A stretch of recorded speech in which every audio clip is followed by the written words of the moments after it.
Hello and welcome. I'm so glad you found your way here tonight.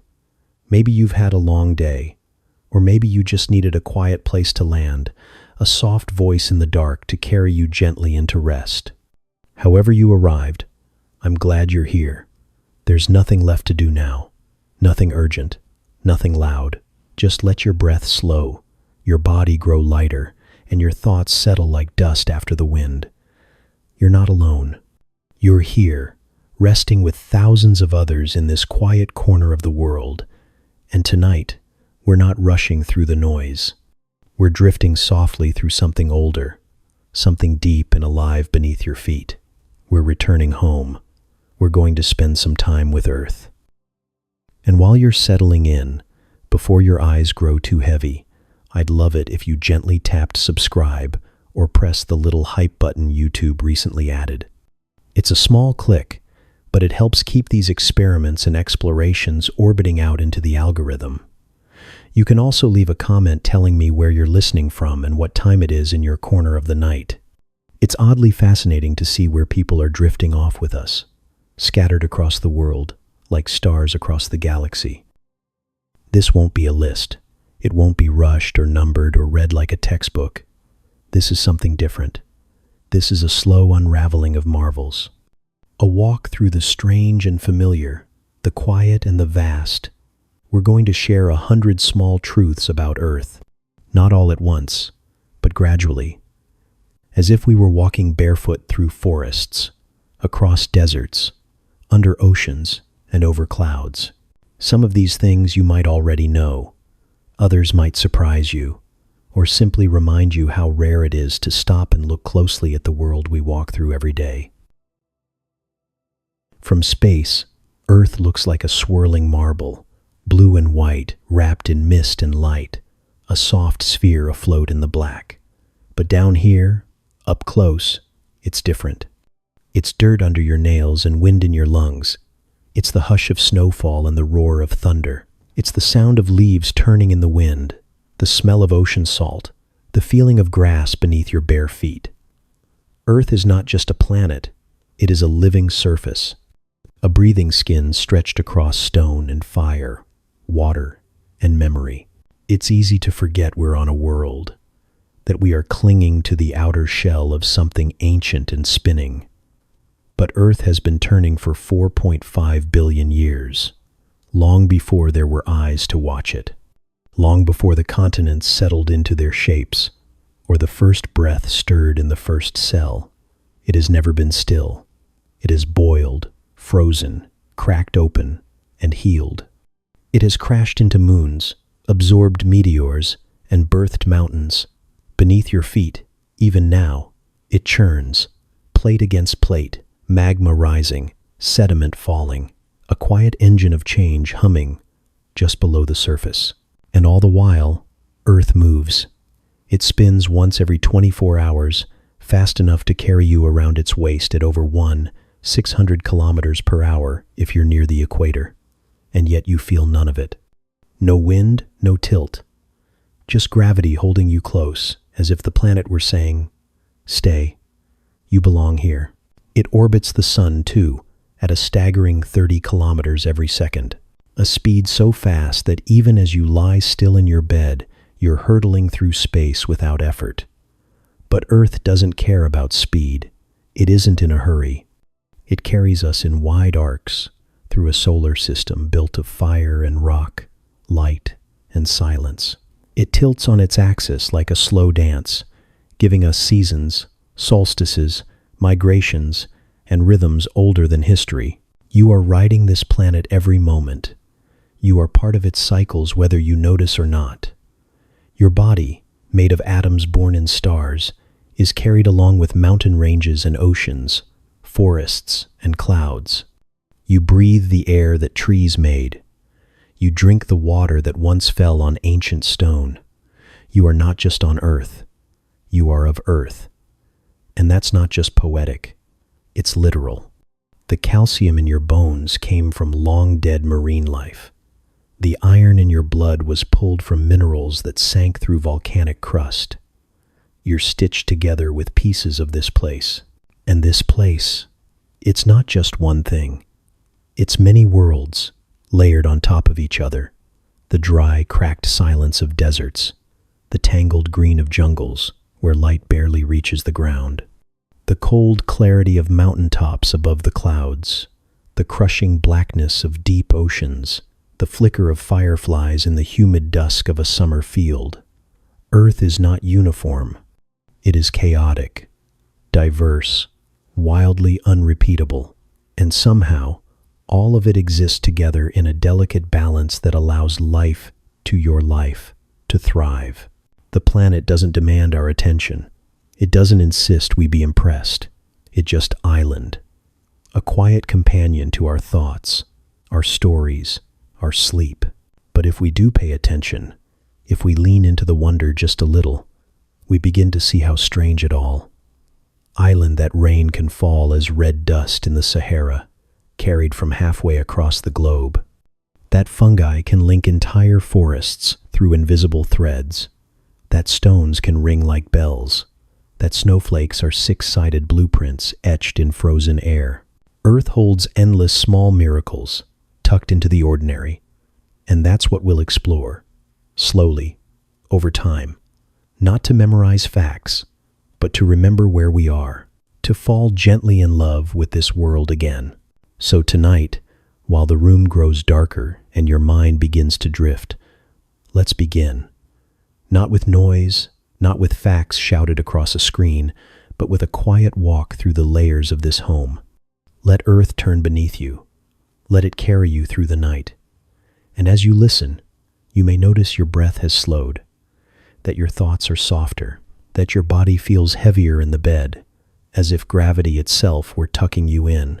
We'll begin our journey through 100 quiet facts about Earth, each one a stepping stone, a whispered truth, a flicker of recognition between you and the planet that cradles you. Let's start. Let's wander. Let's rest. From where you are, lying still in the quiet dark, it may feel like nothing is moving. The air is calm, the room soft, the world outside hushed. But you are spinning, carried gently on the skin of a planet turning faster than sound. At the equator, the Earth spins at more than 600 kilometers per hour, even where you are now. Whether nestled in the northern trees or down near the curve of the southern seas, you are moving, held in motion by a force you cannot see and a rhythm older than memory. This spin is what we call a day, not just a calendar box or the ticking of a clock, but a full rotation of our world. One complete turn of a blue and green marble, floating in darkness. It takes just under 24 hours for the Earth to complete this spin, enough to bring the sun back to your window, to trace shadows across the wall, to mark the passage of light and rest. You feel none of it. The floor beneath you seems still. But if the Earth stopped spinning, everything would fall into chaos. Winds would howl, oceans would rise, and the gentle predictability of sunrise would vanish. Our days are carved by spin, but our years are written in orbit. While we turn, we also travel around the sun, pulled by gravity in a massive elliptical path. Earth orbits at nearly 30 kilometers per second, fast enough to cross an entire continent in less than 2 minutes. You are racing through space even now, gliding along a 940 million kilometer track that will bring you back to this same point in just about 365 days. One loop, 1 year. But it's more than numbers. It's a cycle of change, of trees budding, leaves falling, snow melting, rains returning. It's the slow spiral of time, bound to the steady pull of the Sunday. And yet, it's not just spinning and circling. Earth is tilted, not perfectly upright, not perpendicular to the plane of its orbit, but leaning just a little, about 23.5 degrees, a small tilt, but one that gives us everything. It is why we have seasons, why the sun climbs high in summer and drapes low in winter, why the days stretch out or shrink away. As Earth moves around the sun, this tilt stays pointed in the same direction, like a slow-turning gyroscope. Sometimes your part of the planet leans toward the sun, catching warmth and light. Other times, it leans away, and the light grows thin. Without this tilt, there would be no spring thaw, no autumn harvest, no subtle shift in the color of light. Even that tilt isn't fixed. Earth wobbles, a slow, gentle precession that takes about 26 years to complete a single circle. This wobble means the stars above change, little by little, across the centuries. Polaris hasn't always been the North Star, and in the far future, another will take its place. Ancient temples built to track the heavens now point to empty sky, not because they were wrong, but because Earth is never still. It sways like a dancer, shifting its balance over deep time. The axis you live beneath today is not the same one your distant ancestors looked up from, nor will it be the same for those yet to come. We live on a world in motion, though we rarely feel it.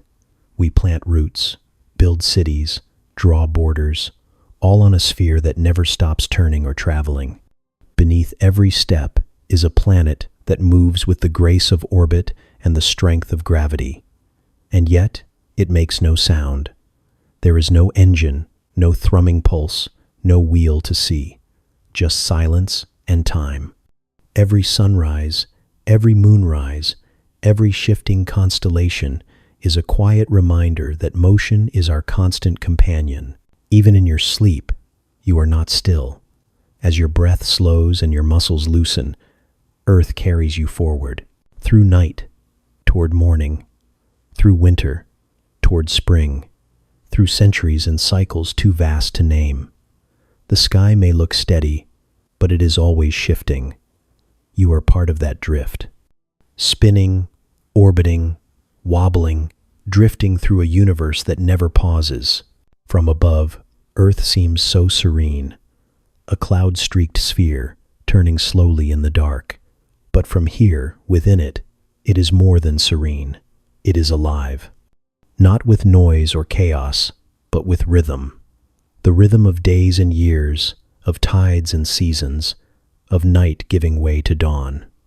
You don't need to feel the spin to know it's there. It shows itself in the way shadows stretch and fold, in the way the wind follows the Sunday, in the way the sky changes color, slowly, and then all at once. Every moment of your life has happened on this turning marble. Every memory, every breath, every word. You have never stood still, not once. And maybe, just maybe, that's part of the wonder. That motion is the default. That stillness is the illusion. That beneath everything you do, sleep, dream, love, hope, there is the quiet hum of a planet in motion. And so tonight, as you lie in the dark and let yourself be still, remember, you are never truly motionless. You are on a journey, whether or not you move.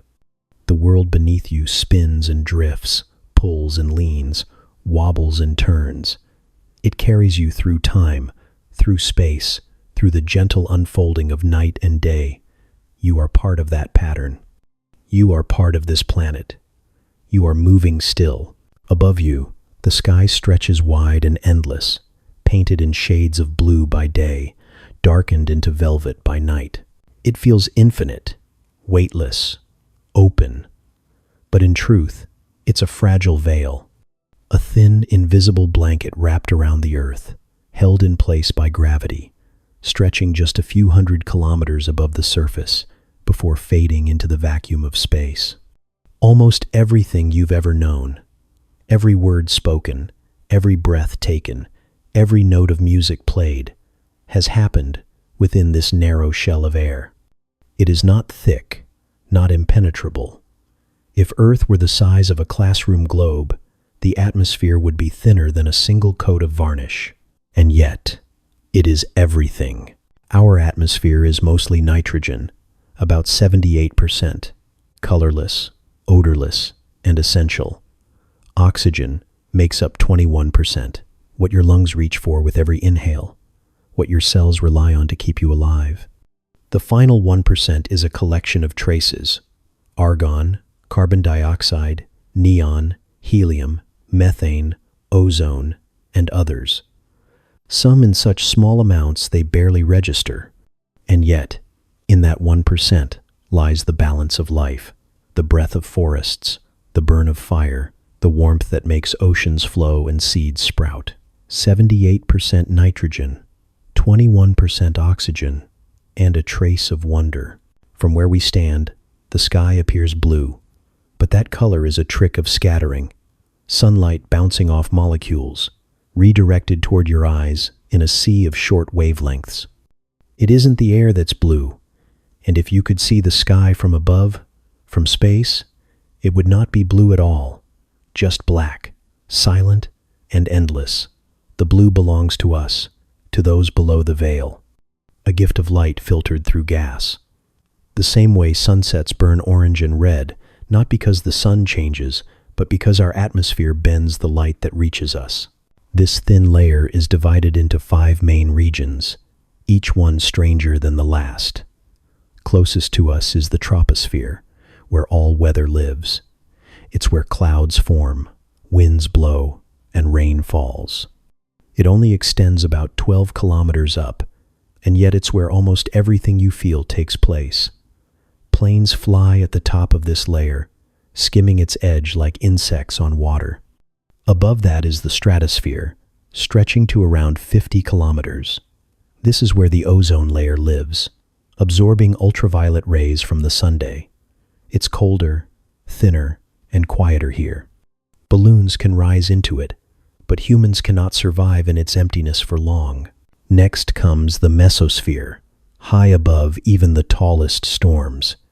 Here, meteors burn up, streaking across the night sky in sudden flashes, their remnants scattered like whispers of space dust. Temperatures plunge. The air is so thin that molecules can travel kilometers before colliding. Then comes the thermosphere, a strange contradiction. Though the temperature can reach thousands of degrees Celsius, it would not feel hot to the touch. There are so few molecules to transfer heat that it feels cold despite the numbers. This is the realm of auroras, where charged particles from the sun meet Earth's magnetic field and create ghostly lights that dance in green, red, violet, and blue. They shimmer across polar skies like something alive, silent flares from a sun that never touches us directly. Finally, the exosphere, the edge of our atmosphere, the place where Earth fades into space and molecules drift free, no longer bound by gravity's pull. Here, satellites circle silently, signals pulse. The boundary is blurred. There is no exact line where sky becomes space, just thinning, spreading, dispersing into dark. Even at the summit of Everest, you're still within the troposphere. But the air there is already so thin that without oxygen tanks or careful acclimatization, a person would lose consciousness in minutes. The human body is not designed for altitude. We are creatures of pressure and density, evolved to thrive in the lower bands of this atmospheric envelope.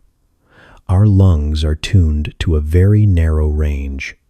Just a little too high, and the air slips away like a tide. Just a little too low, and it presses in too tight. And yet, that same atmosphere that can kill at the edges gives us life with every breath. You are breathing molecules that have existed for millions of years. The oxygen that enters your lungs tonight may have once been inhaled by a dinosaur. It may have passed through the leaves of an ancient fern, or been exhaled by a glacier fox beneath the Ice Age moon. Air is a cycle, not a resource. It moves, circulates, transforms. What you breathe has been shared endlessly, across time, across continents, across species. We are connected by breath in a way that defies comprehension. The atmosphere also protects. It shields us from meteors, burns them into ash before they reach the ground. It blocks much of the sun's radiation. It buffers temperature. Without it, our days would sear and our nights would freeze. Life would be impossible, exposed to the raw violence of space. But the atmosphere doesn't announce its efforts. It doesn't demand thanks. It just surrounds us, invisible, quiet, constant. It is easy to forget the air. It's always there, until it's not.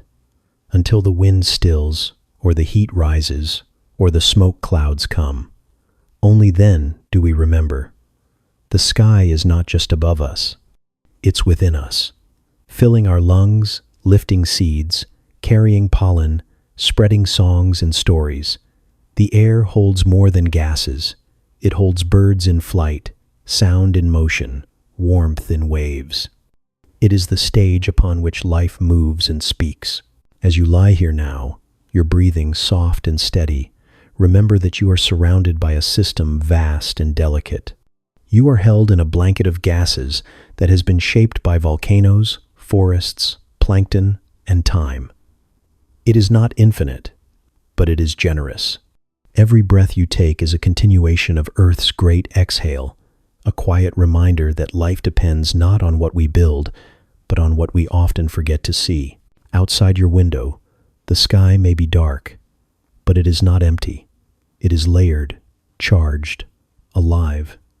It carries lightning and clouds, silence and storms. And above all that, it holds space itself at bay. You are resting beneath a miracle so ordinary we rarely notice it. The atmosphere is not just air. It is the invisible threshold between Earth and everything else. A thin place, a precious place, a place where life, quietly, continues. Beneath the soft hush of waves and the shifting blue of the sky lies a world so vast and deep it seems endless. More than 70% of Earth's surface is covered in water, a rolling, swelling ocean that wraps around the continents like a great, breathing skin. It is ancient, older than mountains, older than bones, and it has no true edges, only currents and tides that circle the globe in slow, patient motion. From space, the planet is mostly blue, not because of the sky, but because of the sea.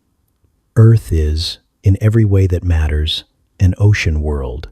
The ocean holds more than water. It holds stories, memory, life, in all its earliest forms. Before lungs, before leaves, before language, there was the sea. The same salt that runs through your blood once ran through those ancient tides. The first heartbeat echoed in its rhythm. Even now, every cell in your body carries the blueprint of creatures shaped by that slow underwater pressure. You are not separate from the ocean. You are descended from it. And yet, we know so little about it. More than 95% of the ocean remains unexplored, not unmapped in the shallow sense of coastlines and surface charts, but truly unknown. No eye has seen it. No instrument has recorded it. The deep ocean is darker than night, quieter than snowfall, and more alien than the surface of Mars. We've sent more machines and probes into the solar system than into the abyss beneath our own waves. It is mystery, humming just beneath our feet. Somewhere far below the surface, at a depth of over 11 kilometers, lies the Mariana Trench, the deepest known point in the ocean. If Mount Everest were placed there, its peak would still be submerged by more than a mile of water. Down in the trench, the pressure is so immense it would crush a human body instantly. Yet life still stirs in that darkness. Not in the form we expect, not in the colors we know, but life all the same. Resilient, strange, glowing. Sound behaves differently in the deep. Water is denser than air, and so sound travels faster, carrying further, bending and bouncing in ways we are only beginning to understand. Whales sing across hundreds of kilometers, their songs echoing through entire ocean basins. Some submarines, guided only by sonar and silence, glide unseen for months at a time. In the deep ocean, light fades, but sound survives. It is a world built not on vision, but on vibration. And in that darkness, something remarkable happens. Creatures create their own light, bioluminescence, tiny chemical reactions that flicker like stars beneath the surface. Some pulse in rhythm to attract mates. Others flash suddenly to confuse predators. There are jellyfish that shimmer electric blue, fish with lanterns dangling from their heads, squid that release clouds of glowing ink. In the absence of sunlight, life has invented its own constellations, floating galaxies adrift in cold black water. The ocean is not flat or simple. It has mountains taller than anything on land, trenches deeper than any valley, volcanic ridges that stretch for thousands of kilometers, and hidden within all that are underwater lakes and rivers, formed by dense brine, heavier than the seawater around them. These pools sit like mirrors on the ocean floor, their surfaces undisturbed, their edges marked by currents and temperature shifts. Divers who find them describe the eerie sensation of floating above a second sea within the sea, like discovering a dream inside another dream. And then there are currents, vast rivers of moving water that shape climates, carve coastlines, carry warmth and salt and life around the planet. The Gulf Stream alone moves more water than all the world's rivers combined. Beneath the surface, in layers invisible to us, water travels not just horizontally, but vertically, sinking, rising, mixing, dividing. It is the slow pulse of a living body, one that breathes not in seconds or minutes, but in centuries. The ocean gives us clouds, rain, food, and breath. It absorbs carbon, regulates heat, and holds secrets we've barely begun to uncover. And still, we build our lives at its edge. We name our cities for bays and harbors.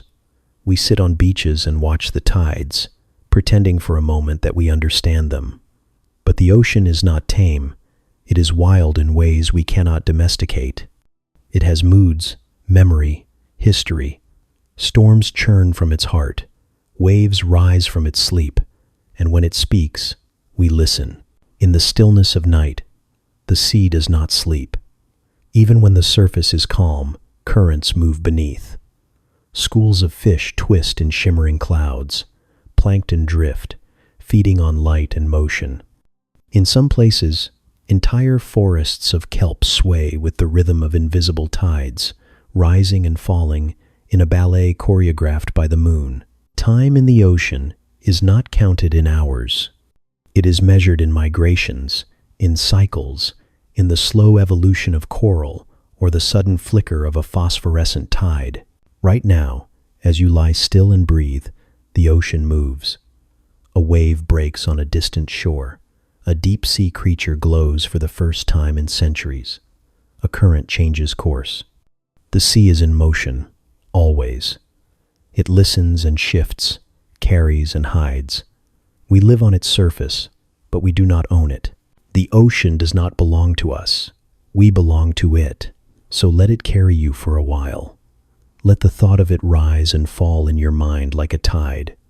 Not the chaos of crashing waves, but the deep hum beneath it all.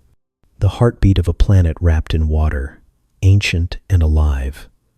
Close your eyes, and you might feel it, drifting beneath you, around you, through you.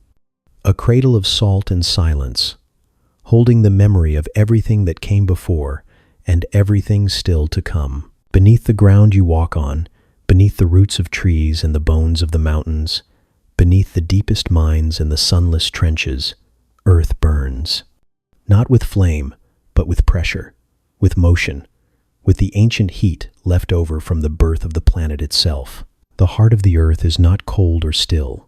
It is alive with energy.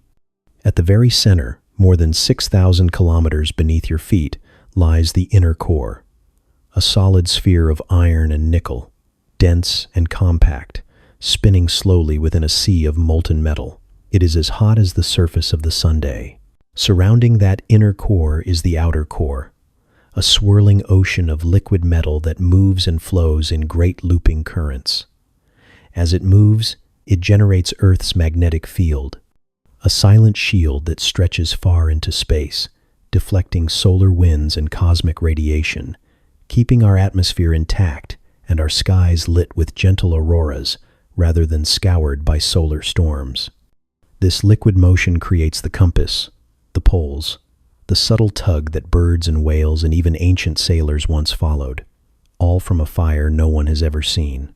Above the outer core is the mantle, a thick layer of rock that isn't truly solid and isn't truly liquid, but something in between, viscous, shifting, slow.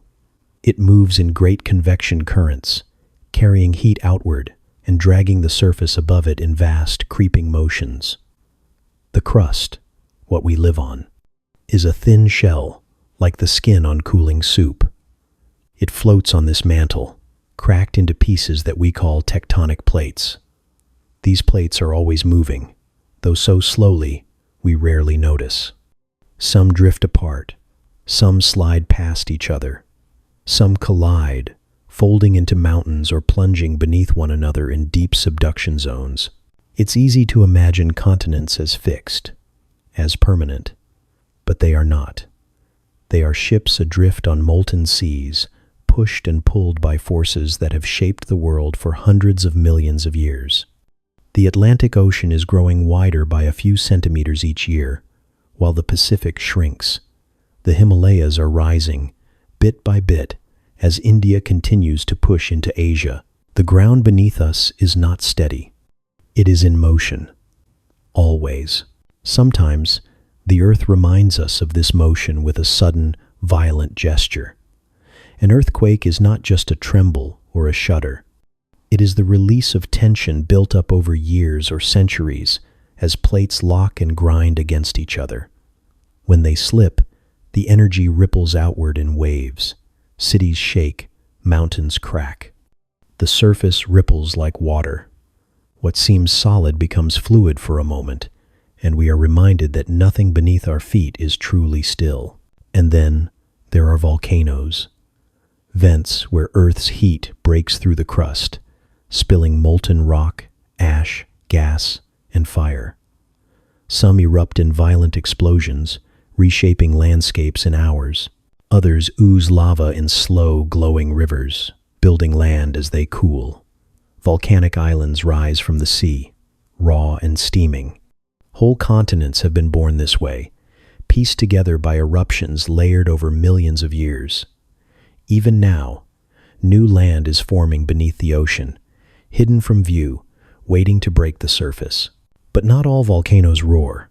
Some sleep for centuries, quietly building pressure beneath forests and farms, beneath roads and villages, beneath cities that have forgotten what lies below. Their silence is not peace. It is patience. The same magma that created the Earth's first crust still stirs below the surface, waiting. The movement of Earth's interior shapes everything above. It directs the flow of oceans and the rise of mountains. It fuels the magnetic field, stirs the climate, and even influences the length of our days as the spinning core interacts with the planet's rotation. The warmth of deep Earth also creates geothermal springs and hotspots, places where the crust thins and heat bubbles up in steam and mineral-rich water. In Iceland, in Yellowstone, in the highlands of Kenya, Earth breathes through cracks in its skin, and yet, for all its heat and motion, the inner Earth is silent. You cannot hear the mantle flowing or the plates drifting. The core does not hum or pulse. It simply moves, slow and eternal.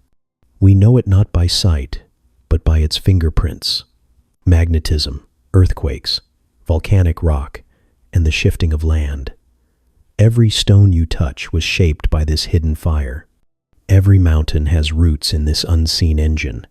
The solid ground you rest on is the outermost crust of a planet that is anything but still. As you lie quietly now, the ground beneath you is not asleep. It is alive in a way that does not need noise or light to speak. The continents drift a few centimeters more. Magma curls upward in chambers beneath the sea. Tiny tremors whisper through distant fault lines, and deep in the center, the core turns, hotter than flame, heavier than imagination, untouched by any hand. You are held on the surface of a planet that breathes through stone, speaks through rumbles, and builds itself from within. This is not a dead rock floating in space.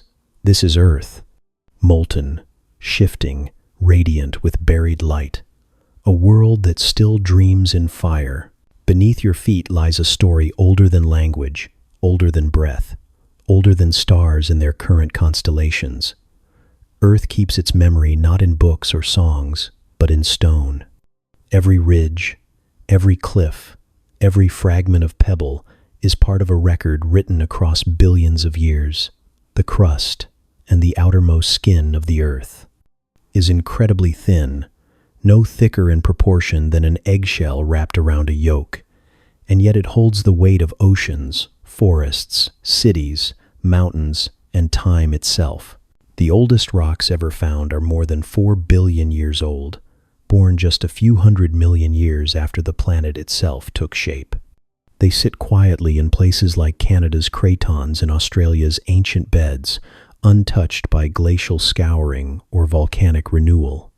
When held in your hand, these stones are not just objects. They are remnants of an Earth so young it still bore the heat of its formation. These rocks are not fossilized animals or trees. They are fossilized silence, from a world before anything crawled or flew or spoke. Stone is not static. It flows on timescales that don't belong to us. Whole mountain ranges have risen and vanished, pushed up from the depths, and then worn away by wind and rain and ice until they became nothing more than dust.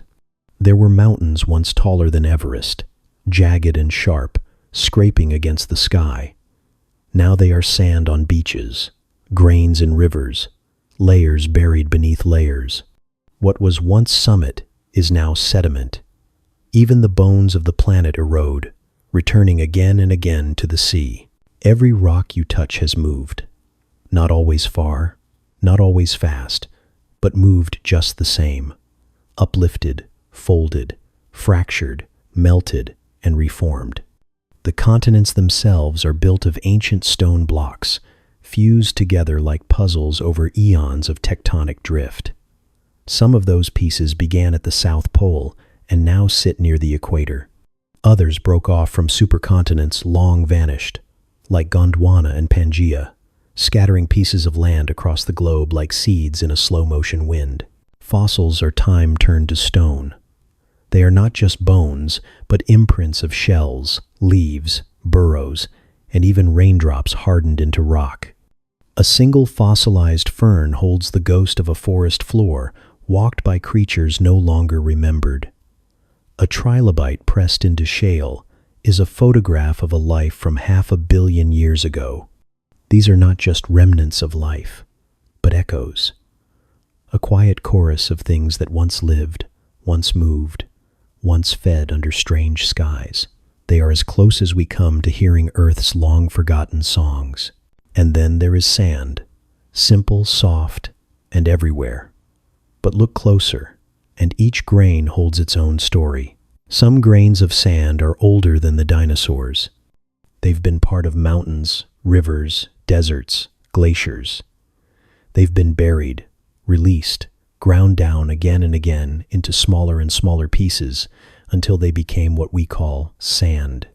When you walk along a beach, you walk on time made tangible, on the ruins of continents, on particles that once sat beneath ancient seas or climbed to the peaks of vanished ranges. All of this happens just within the crust, that thin surface that carries all we know. It floats atop the mantle like ice on water, broken into tectonic plates that shift and crash and reform. But even within that crust, time moves. Stones deform under pressure, bending and folding like dough if given enough time. Magma seeps upward to cool into granite. Pressure transforms shale into slate, limestone into marble. The process is slow, so slow that it seems like nothing is happening, until one day, the land itself looks different. Geology is the study of time, but not the kind we usually measure. It doesn't care for clocks or calendars. It moves in epochs and eras. A blink in geological time is 100,000 years. Our species, with all its wars and wonders, its languages and myths, has existed for just the thinnest edge of that scale. We live on a planet that takes its time, and the stones beneath us Keep count. Volcanoes once roared where cities now sit. Rivers once ran where deserts now stretch. Whole oceans have opened and closed, swallowing coastlines and revealing others. And all of it is written in rock, if you know how to read the layers. Each one tells a chapter. Ash, mud, coral reef, lava flow, footprint, extinction, return, rebirth. Even meteors have left their mark. Giant impacts have carved out craters and shifted the course of life itself. The Chicxulub impact, the one that ended the age of dinosaurs, still echoes through layers of shocked quartz and buried soot. That moment, devastating and transformative, is frozen in stone. We think of rocks as lifeless, but they pulse with memory. They whisper of a time before breath, of a planet still forming, of lava fields and endless rain. They have seen more than we can imagine. The rock beneath your home may have been part of a tropical reef when the land sat closer to the equator, or it might have formed under crushing ice during one of Earth's deep freezes when glaciers stretched from pole to pole. And somewhere, beneath layers of sediment and bone, a fossil waits to be found, not by us, perhaps, but by someone, someday. A record of life, a trace of something that once was. In time, everything becomes part of the stone, the cities we build, the roads we carve. Even our bones will settle into the record if given enough patience. Nothing is permanent, but nothing is truly lost either. Not here, not on Earth. So as you lie still now, carried gently by breath and time, know that beneath you are layers upon layers of memory. A planet made not just of elements, but of stories, written in granite, whispered through shale, curled inside ancient crystals and buried forests turned to coal. The Earth is old, older than myth, older than light from nearby stars. And yet it still changes, still grows, still moves. You are not separate from this history. You are part of it, a new chapter in a very old book. Let it hold you. Let it dream beneath you. Let the stone remember for a while. Rivers begin in silence, a slow gathering of droplets, a trickle through moss and stone, a spring that seeps from dark earth with no fanfare. Sometimes it's snowmelt, sometimes rain, sometimes a glacial tear, but always it starts gently, with a quiet urgency. And from those small beginnings, rivers grow, threading valleys, folding through forests, winding across continents. They twist and turn, carrying not just water, but time itself. They are motion made visible, memory made liquid. The Amazon is one such river. Vast beyond comparison, it carries more water than the next 7 largest rivers combined. From the Andes to the Atlantic, it stretches over 60 kilometers, a living vein of the earth that pulses with rain and life. It drains a basin so large it could swallow entire countries, feeding countless tributaries, each one a thread in the great web of the rainforest. But it began, like all rivers, in the quiet. A hidden spring, a shaded slope, a trickle that didn't stop. Even the mightiest rivers start in stillness. Water is a traveler. It does not remain where it's born. It flows, it evaporates, it falls again. What you drink today may have once passed through the roots of ancient trees or flowed in a glacial stream 1,000 years ago. The same molecules drift through clouds, race through rapids, rest in lakes, and swirl in ocean currents before returning to sky. Water remembers. It carries the scent of stone, the warmth of sunlight, the softness of moss, and the chill of deep caverns. It loops endlessly through the earth's breath. Some rivers vanish underground, slipping into the earth through limestone and fault lines, forming hidden systems of caves and subterranean flows. These are rivers that remember in silence. They move in darkness, carving their own worlds below the surface. Stalactites grow from their passage, caverns echo with their murmur. And then, perhaps days or years or centuries later, they emerge again, reborn into daylight as springs or fountains, beginning their journey anew. Lakes are different. They hold instead of hurry. They collect the memory of rivers and keep it still for a while. Some are new, born from glacial retreats or volcanic craters. Others are ancient, etched deep into the Earth's crust. Lake Baikal in Siberia is the oldest and deepest freshwater lake in the world. More than 25 million years old, it holds nearly a quarter of all unfrozen fresh water on Earth. Beneath its surface, in its dark and frigid depths, are species found nowhere else. It is not just a lake, it is a library of time, and rivers shape the land as much as they shape memory. Over years and centuries and millennia, they carve canyons, etch valleys, shape plains. The Grand Canyon, with its towering walls of rock layered in colors of deep time, was carved by the slow, persistent work of the Colorado River. Not with force, but with patience. With the quiet strength of water flowing, always flowing, wearing stone into story. A river doesn't need to rush, it only needs to move. And in time, even mountains must yield. There are rivers beneath ice, flowing under glaciers in frozen darkness. There are rivers in deserts, dry most of the year, but roaring to life when the rains come. Some rivers are wide and calm, gliding through meadows. Others crash over falls and race through gorges, loud and white with energy. And some rivers have no end, evaporating into salt pans, disappearing into sand, lost to the heat. But even then, the water is not gone. It becomes cloud, mist, storm, and eventually, river again. Rivers define the shape of the land, but also the lives built upon it. Entire civilizations rose and flourished along their banks. The Nile, the Indus, the Tigris, and Euphrates. These waters fed crops, carried trade, offered defense, and inspired myth. They were gods and borders, lifelines and legends. The sound of water running through reeds, the flash of sunlight on ripples, the rhythm of oars and sails. These are among the oldest songs we know. Rivers have always spoken to us. Even now, most of humanity lives near water. Cities gather at river mouths, where fresh water meets salt, where trade and tides converge. Bridges span them, ferries cross them, children play in them. And still, they move beneath us, flowing unnoticed through storm drains and culverts, remembered only when they rise and flood. But the rivers don't forget. They follow the same low paths, return to the same basins, always pulled by gravity, always called to the sea. A river doesn't need to be wide to matter.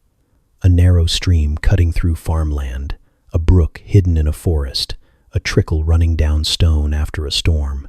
Each is part of the same story, the same cycle.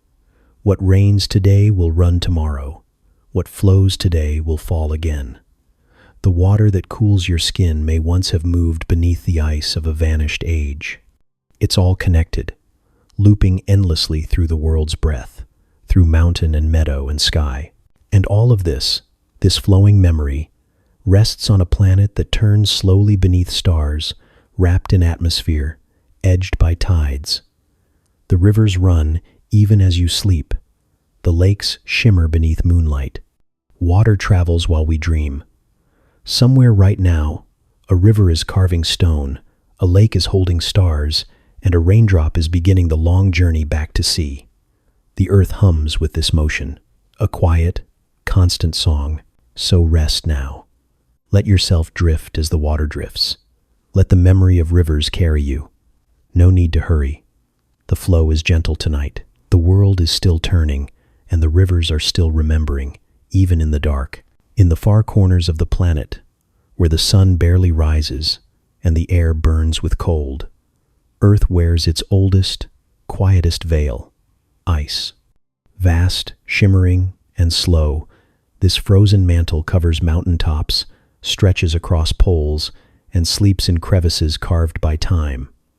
It is not still, not truly, but it moves with such patience that to the unwatching eye it might seem motionless. And yet, beneath the silence, beneath the soft crunch of frost and the whisper of snow-laden winds, something powerful is always shifting. Antarctica, the southernmost continent, holds 90% of Earth's fresh water, locked in ice that reaches depths of over 2 kilometers.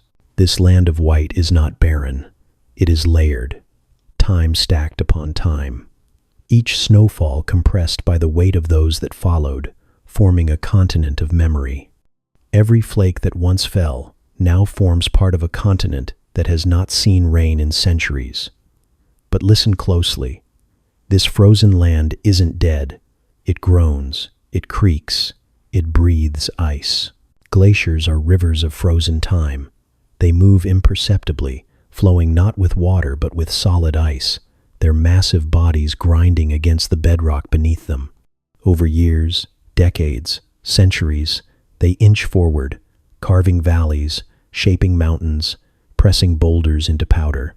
They sculpt the land with silent persistence, bearing down with more weight than the tallest skyscrapers.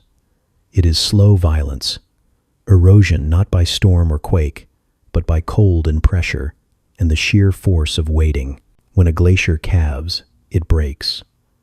A piece splits from the edge and tumbles into the sea. These fragments, icebergs, can be massive.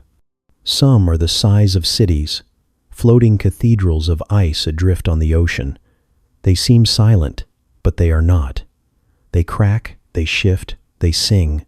The vibrations they release, low, deep, and long, resonate like a song no human voice can reach.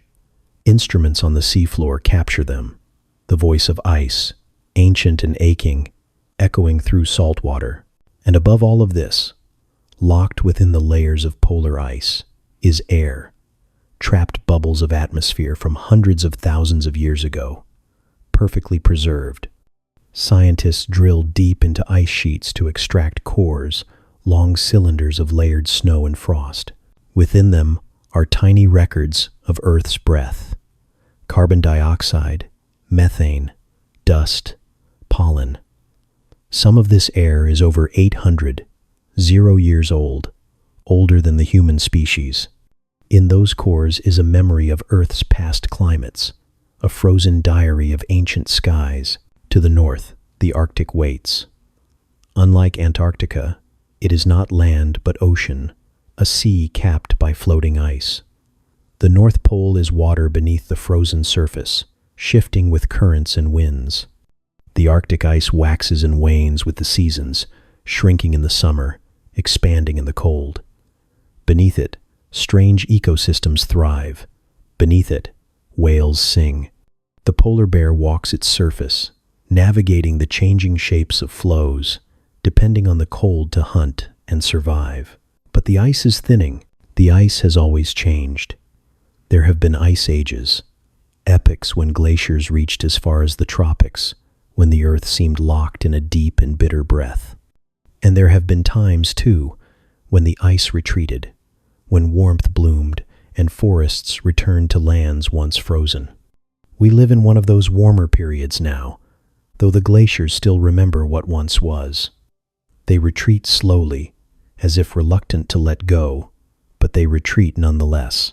Still, ice is patient. Where we see change in seasons or lifetimes, ice sees change in epochs.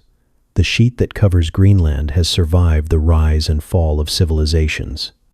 It has outlasted empires, endured extinction events, and recorded them all in silence. When we walk upon it, we walk upon compressed memory. When we touch it, we are touching time itself. And while it moves, it waits. Ice is always waiting, waiting to melt, to fall, to return to cloud and rain and river, but also waiting to come again, because the planet remembers. Climate shifts in slow cycles. Axial tilts, orbital changes. The breath of the Sunday ice comes and goes, waxes and wanes. It is not gone forever, even when it disappears from sight. It lingers in mountaintops, in shaded corners of valleys, in deep crevasses that see no Sunday. There are places where you can hear the ice moan, a sound like a deep sigh from the heart of the earth. Not mechanical, not artificial, just the sound of weight shifting, of time adjusting itself, of frozen water moving in response to a changing world. Sometimes it sounds like thunder, sometimes like a whisper, and sometimes it doesn't sound at all, but you can feel it. A low vibration through your boots, through your bones. In Iceland, glaciers sit atop volcanoes. When heat and ice meet, they release great floods called jökulhlaups, sudden torrents of meltwater that tear through valleys with the force of tsunamis. In Alaska, whole rivers have reversed course as glaciers recede. In the Himalayas, what once fed the great rivers of Asia is vanishing, slowly, but not silently. So rest here, for a moment, in the quiet cold. Let yourself drift to the rhythm of shifting ice. The earth is not only heat and motion, it is also pause, stillness, suspended breath. And under that stillness is movement, always. Even frozen water has somewhere to go.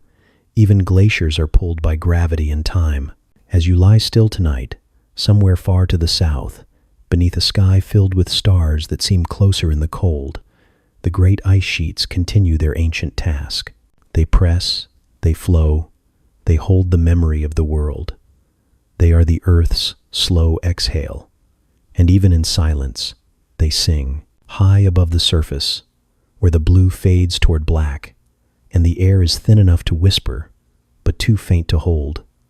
The winds race, jet streams, rivers of air, circle the globe like invisible highways, flowing at speeds that can reach over 400 kilometers per hour. They move the weather, bend clouds into serpents, guide storms across continents.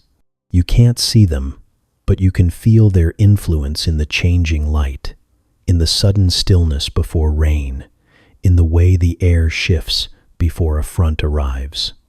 Up there, the sky is always in motion. Wind is breath on a planetary scale. It doesn't just cool or carry or pass unnoticed. It builds and sculpts and remembers. The air in motion holds heat, moisture, salt, dust, pollen, and time. It is a messenger, a sculptor, a traveler with no beginning and no end. And though it touches your cheek gently at night or nudges the curtain beside your bed, that same breeze may have crossed oceans, glided over forests, risen from deserts, dipped into valleys, and risen again into high altitudes where the cold forgets names. Storms are born from differences. Where warm and cold air collide, where pressure rises or falls, the atmosphere folds and builds and eventually releases. Winds gather force, spiral, expand. In the tropics, these storms sometimes become hurricanes, great spinning engines of heat and motion, their arms stretching for hundreds of kilometers. At the center of their fury lies the eye, a region of eerie calm, blue sky above, stillness below. It is a quiet heart in the midst of chaos, a place where birds sometimes fly and forget, for a moment, the storm around them. Air doesn't only rush in anger, it meanders too. A breeze drifting across a meadow, the slow exhale of evening air sliding down the slope of a hill, the cool kiss of a sea wind on a summer afternoon. These movements are small, but essential. They pollinate flowers, carry seeds, shape the smells of the seasons. They bring messages, the scent of fire from a distant burn, the salt of an unseen ocean, the damp breath of coming rain. The wind always has something to say, if you know how to listen. In the vastness of the Sahara, the winds are architects. They shape dunes like sculptors, with endless time, folding sand into waves and ridges, cresting patterns that stretch for miles. But it wasn't always this way. Once, the Sahara was green, a land of rivers, lakes, and grasslands. The winds then carried water, not dust. Herds of animals moved beneath trees, and the rains came with seasonal rhythm. But climate shifts, slow and certain, change the breath of the earth, and the wind now lifts sand instead of scent. What once bloomed now whispers as dust across oceans. That dust is not lost. It travels. The winds carry it across the Atlantic, feeding the forests of the Amazon with minerals from a desert to an ocean away. The air carries memory from one place to another, feeding life with the remnants of another landscape's decay. And so a tree in Brazil may grow strong with the bones of African stone, ground fine and lifted skyward, sailing over waves and clouds, and finally falling as a gift, invisible but nourishing. Winds drive the oceans too. They stir the surface, create currents, push warm waters across the equator, and pull cold waters from the deep. Without wind, the sea would stagnate. With it, the ocean breathes. The great systems of climate, from monsoons to trade winds, rely on these currents of air, this constant, restless motion. Winds tell the ocean where to move, and the ocean, in turn, tells the wind what to carry. You breathe air that has moved through forests, over cities, across mountaintops. The molecules entering your lungs may have passed through the lungs of animals now long gone, through the songs of birds, through the rise of ancient fires. Air is always borrowed, always shared. You inhale what others have exhaled, what mountains have released, what oceans have offered. You are part of the cycle, whether you notice or not. In high altitudes, air thins. Climbers speak of the wind on Everest as a presence, not a force. It howls and roars, and then falls silent, unpredictably. Above 0 meters, the wind is something else, more ghost than breeze, more challenge than comfort. It strips heat from the body, peels sound from the air.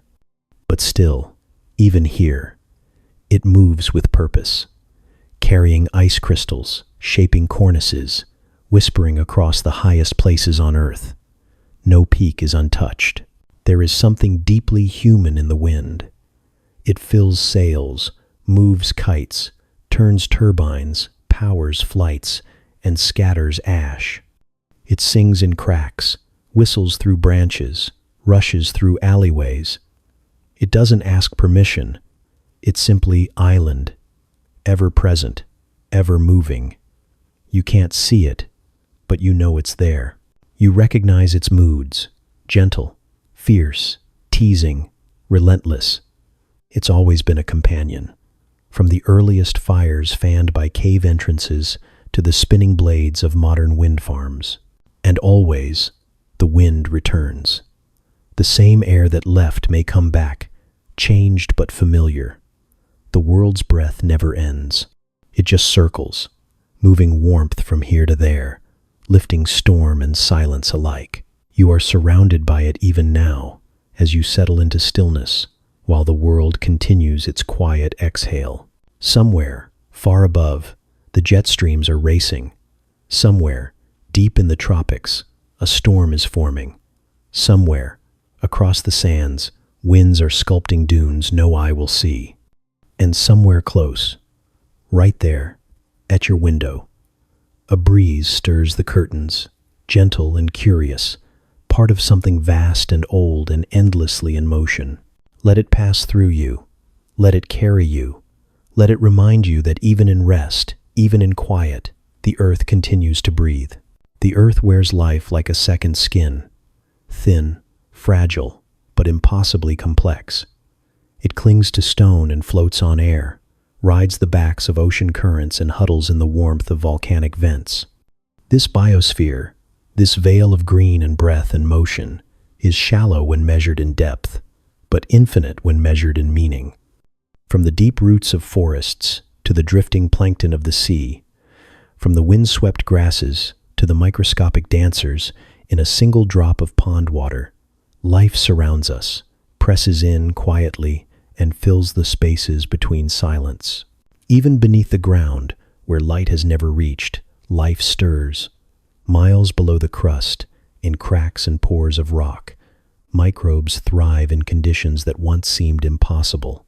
These creatures, ancient, resilient, feed not on sunlight, but on the heat and minerals of Earth's deep bones. They've lived there for millions of years, untouched by surface weather or season. Their existence rewrites what we thought life required. It doesn't always need warmth, or air, or even companionship. It just needs a place to hold on. And above us, in the sky, life floats as well. High in the clouds, bacteria drift on currents, carried across continents, seeding raindrops and ice crystals. They are light enough to ride the wind, tough enough to survive ultraviolet radiation, and abundant enough to be part of the planet's rhythm. Even the air holds life. There is no true edge to this biosphere. No final breath or final heartbeat. Life stretches, persists, adapts, and it multiplies. Microbes outnumber us in ways that language fails to hold. In a single teaspoon of soil, there may be more individual organisms than there are humans on Earth. They digest, divide, communicate, and collaborate in vast invisible cities. They live on your skin, inside your body, around your home. Without them, nothing would decompose. Nothing would ferment. Plants wouldn't grow. Animals wouldn't thrive. They are the silent gears behind all living systems, ancient architects of air and soil and survival. The rainforests, vast and pulsing with color and sound, are not just scenery. They breathe. With each day, with each cycle of sun and shadow, the forests draw in carbon dioxide and release oxygen, filtering the planet's atmosphere with leafy lungs. The Amazon alone exchanges immense quantities of air with the rest of the world, a quiet exchange that happens regardless of who is watching. Rainforests store moisture, create weather, shape climate, and within their branches and under their canopies, millions of species stir, many of them still unnamed, still unknown. In truth, most of Earth's life remains a mystery. Some estimate that as much as 80% of the planet's species have yet to be discovered. In the deep sea, strange creatures flicker with light. In caves, blind salamanders creep across stones no foot has ever stepped upon. In jungles, insects glitter with impossible color. And in soil, in water, in air, microbes hum.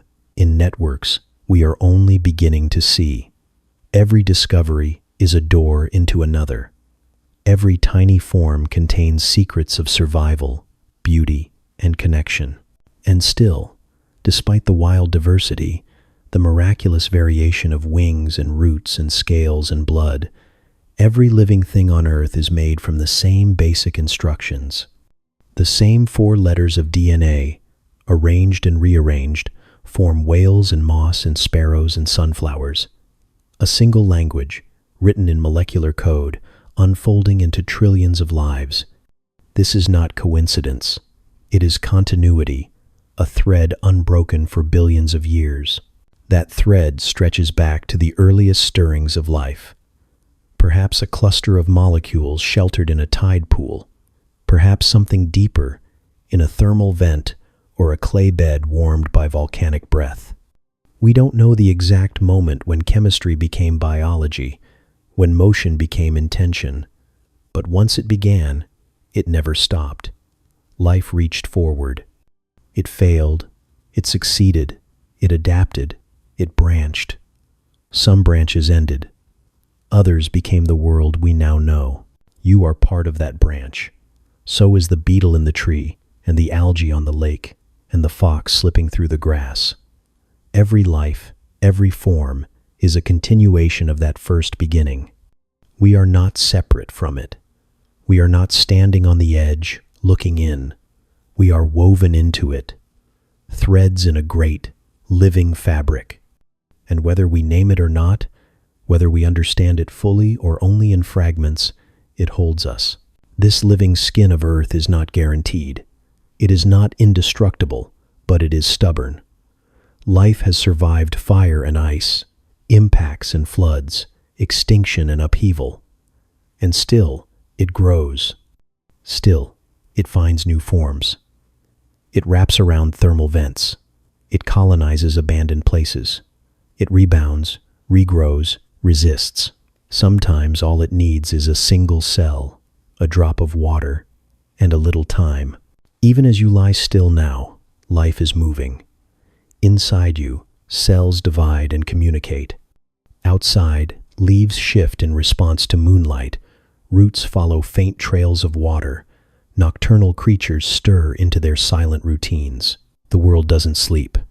Not entirely. Life keeps breathing. And through that breath, you're connected. Not just to the present moment, but to all of it. The deep past, the unfolding future.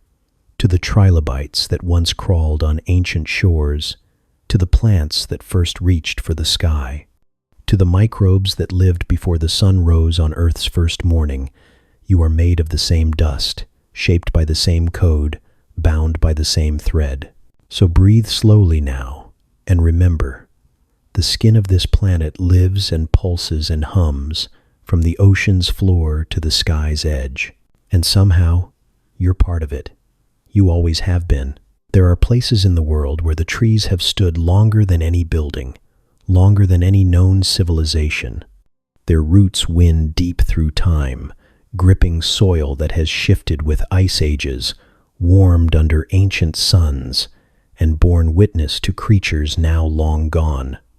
The oldest among them, bristlecone pines tucked high in the arid mountains, have been alive for more than 50 years, before the pyramids, before writing, before myth. Their bark curls in slow spirals, dense and wind-scoured, their growth so deliberate that time seems to pause around them. They are not just old, they are memory made living. In forests all over the world, trees stand in quiet communion, not alone but connected. Beneath the surface, below the rustling canopies and bird-filled branches, their roots intertwine with fine threads of fungus. Mycorrhizal networks that stretch through the soil like veins of intention. These fungal filaments link tree to tree, forming a vast and silent web through which nutrients, warnings, and signals flow. A tree under attack by insects may send a chemical message underground, and nearby trees will respond by raising their defenses. The forest listens. The forest speaks. This communication isn't fast. It isn't loud. But it is constant. Trees, it turns out, are not mute. They are slow storytellers.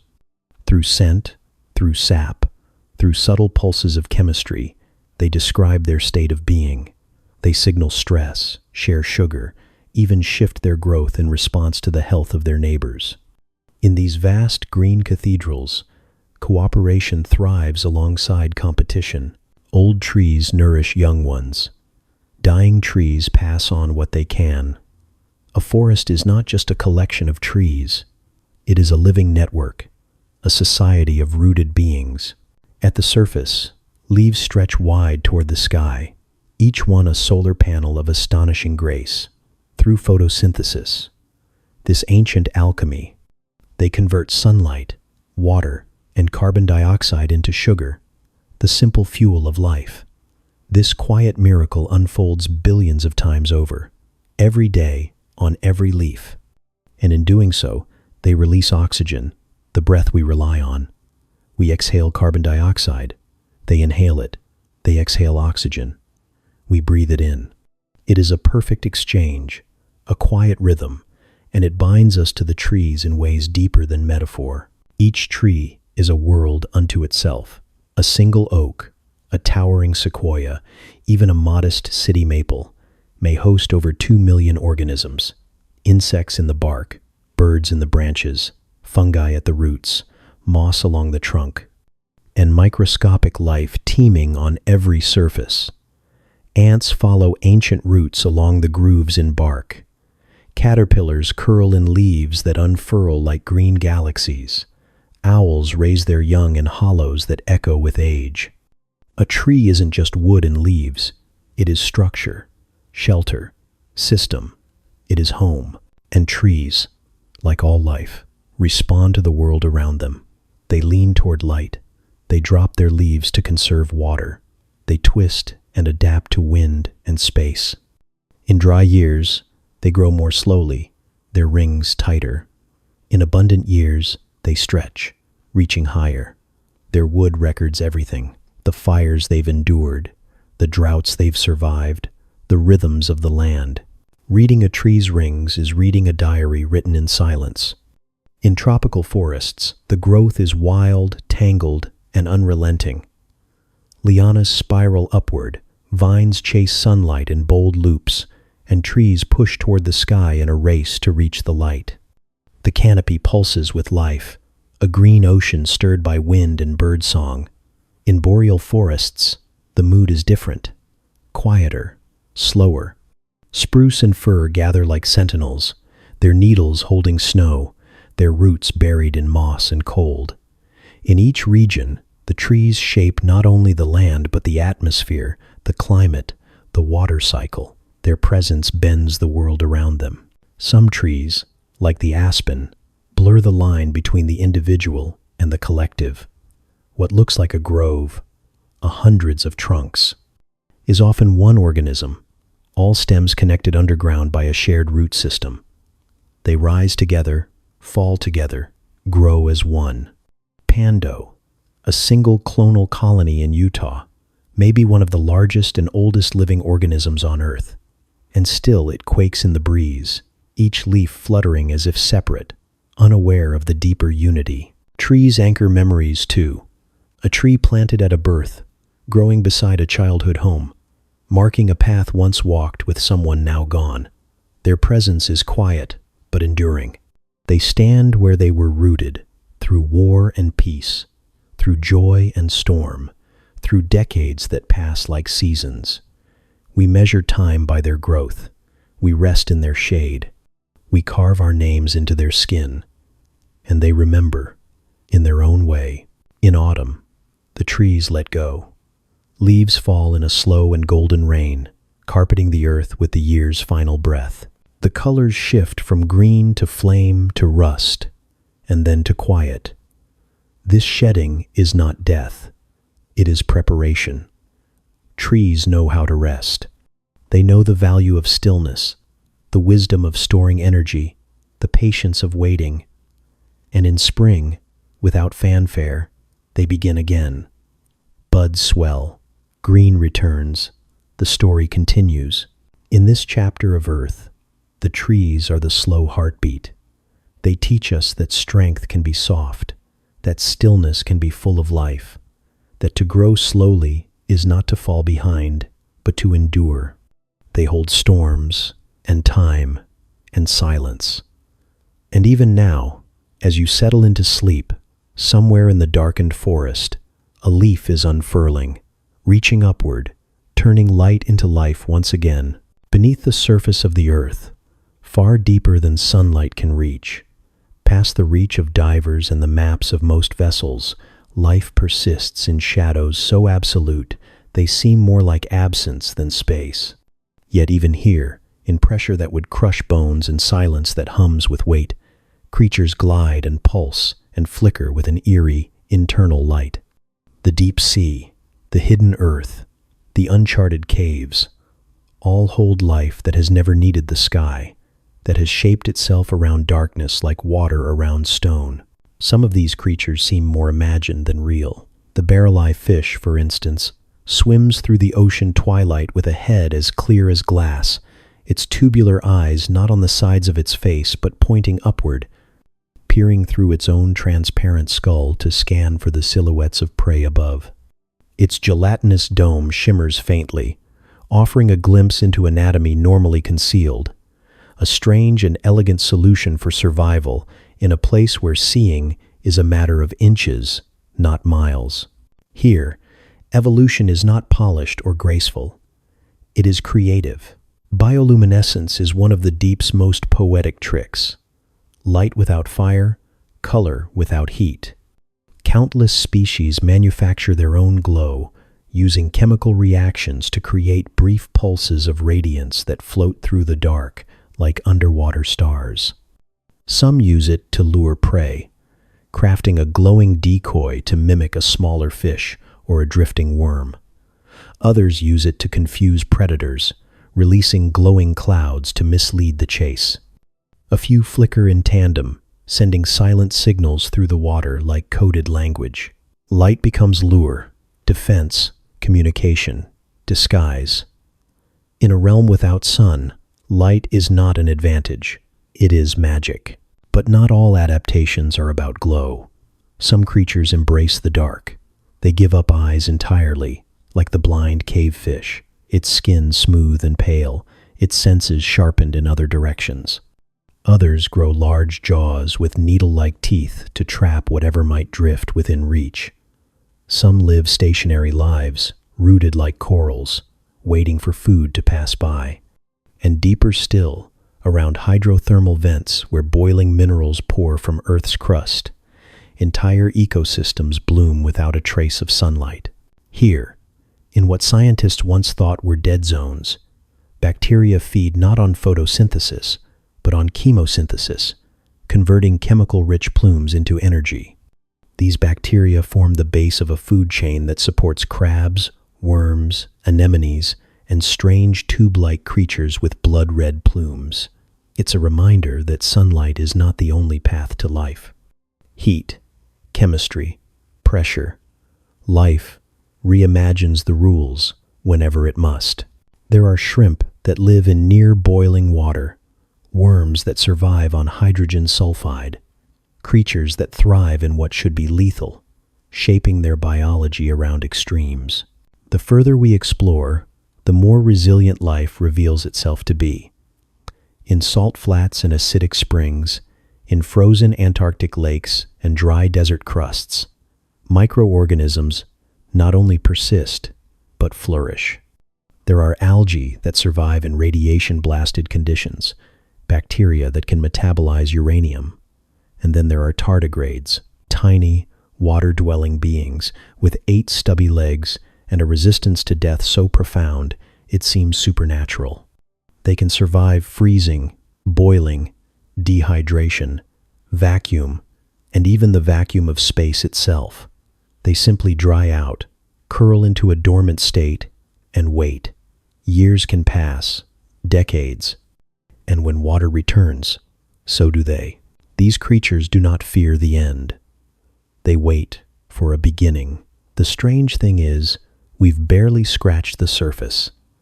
Every deep dive, every new trench explored, brings fresh discovery. Scientists believe that millions of species remain undocumented in Earth's darkest corners, living lives that unfold in silence, unobserved, unrushed. Some may have never seen light, even from a submersible. Some may live so slowly that their lifespans stretch beyond our imagination. The deep does not rush. It does not reveal itself easily. Yet these hidden lives affect us more than we know. The oxygen cycles, the carbon storage, the very chemistry of Earth's oceans is shaped in part by the least visible of its residents. Microscopic plankton drift near the surface, absorbing carbon and releasing oxygen, and when they die their remains fall like soft snow to the abyss, feeding life far below. The ocean has layers of life, each feeding the next, each linked in unseen ways. And even in the deepest places, that exchange continues. To live in the dark is not to live in fear. It is to find another way. A fish without eyes listens for the pulse of water pressure. A shrimp near a vent memorizes the pattern of mineral flows. A worm in the ocean crust waits patiently for the next chemical bloom. Life slows, it simplifies, but it does not stop. This world beneath the world is not a place of silence, though we often describe it that way. It hums with the echoes of tectonic movement, with the soft clicks of communication, with the faint shimmer of electricity across membranes. If you could hear what a whale hears, if you could slow time to the rhythm of the deep, you would know that this darkness is not empty. It is full of presence. There is something humbling about that. We imagine ourselves as surface creatures, creatures of air and light. But the deep has been here longer. It is older than our continents, older than trees, older even than bones, and it will likely remain long after we are gone. It does not need us, but we need it, for its mystery, for its balance, for the quiet reminder that life, in its most astonishing forms, doesn't always need the conditions we consider essential. Sometimes, all it needs is a crack in the rock, a trickle of heat, a little salt, and a lot of patience. So as you drift now, remember that while you rest above the surface, a billion silent lives go on below, in darkness that never lifts, under pressure that would break steel, moving in rhythms older than stars. Life always finds a way, even in the deep, even in the dark. In the hush of the world's driest places, where the wind speaks louder than water and shadows stretch long beneath a merciless sun, the earth moves in silence. The deserts are often imagined as voids, blank spaces between more vibrant parts of the planet. But that is a trick of perception. Deserts are not empty. They are subtle. They ask you to slow down, to watch for longer, to listen with more than ears. In these wide expanses, sand becomes a language all its own. It shifts and gathers, pulled by wind and heat, piling into dunes that roll across the land like frozen waves. But they are not still. They move, slowly, deliberately, crawling over decades, reshaping landscapes, swallowing roads, uncovering bones. To stand beside a sand dune is to feel time made physical, a ripple in the skin of the planet that says, "I am not finished." They rise in arcs and slip into bowls, shaped by wind that never ceases, even when it seems quiet. The patterns they hold are not just from this season, but from centuries of motion. Each grain a piece of stone, a remnant of mountain, a journey across continents, and sometimes, in the very earliest light, those dunes sing. When the wind is just right, when the sun hasn't yet boiled the air, you can hear a low hum as sand cascades down their faces. Scientists call it booming, and while the mechanism may be mechanical, vibrations in dry, uniform grains falling just so, the effect is otherworldly. A desert speaking its name in a tone too deep for words. In the Namib Desert, one of the oldest deserts on Earth, fog rolls in, not from rivers or lakes, but from the sea, and then flows backward, pushed inland by cold ocean currents, meeting the hot breath of the desert. Plants and beetles there have learned to drink it from the air itself. The Namib beetle, for example, lifts its body just so at dawn, letting droplets condense on its back, then roll into its mouth. Survival in the desert is often a matter of shape, of timing, of grace, and the timing, too, of bloom. There are cactus flowers that wait all year for a single moment, unfolding in moonlight like soft stars on green spines. They bloom once, just once, and only for a night. Their petals open into silence, unobserved by most, save for a few curious moths or bats that flutter by, drawn to the promise of nectar and pollen. And by morning, the flower is already beginning to fade, its work done. In that brief moment, beauty exists not for us, but for itself. Transient, complete, desert varnish. The dark, glossy sheen that clings to sun-blasted rocks forms over thousands of years, as wind and microbes and minerals slowly coat the stone. This thin patina becomes canvas for petroglyphs, stories etched by hands long gone. Ancient people carved animals, spirals, maps, dreams into the rock, using the desert's own surface as memory. These stories are still there, catching shadows at sunset, whispering across the divide of time. They are as fragile as the dust, and as enduring. Camels pass through this world with a rhythm learned over generations. Their feet, broad and padded, leave prints that seem light for creatures so large. They can go 10 days without water and still walk. Their humps store fat, not water as legend claims. but it is the way they conserve moisture, regulate heat, and breathe through tight nostrils that allows them to travel across distances that would undo most others. They move with patience, with a calm born of knowing they'll get there, eventually. In deserts, there is no reward for haste. Even under the sand, life waits. Seeds can lie dormant for decades, dry and cracked and forgotten, until one improbable rain awakens them. And then, almost overnight, a desert blooms. Pinks and yellows and blues surge up through the dust, a riot of color in a place meant to be silent. These moments are brief, but the memory of them lingers. They are reminders that dryness is not the same as death, that beauty sometimes waits just beneath the surface, needing only a nudge. And the animals, too, are masters of invisibility. Sidewinder snakes leave shaped trails across dunes, their bodies barely touching the sand. Kangaroo rats leap on powerful legs, collecting seeds and avoiding predators without ever needing to drink. Their bodies are adapted so perfectly to scarcity that water becomes irrelevant. Scarcity here breeds creativity, not despair.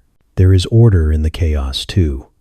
In places like Death Valley, where stones seem to slide across flat, cracked lake beds, leaving long trails behind them. For years, no one saw them move, but the evidence was undeniable. Heavy rocks creeping across the playa, as though guided by unseen hands.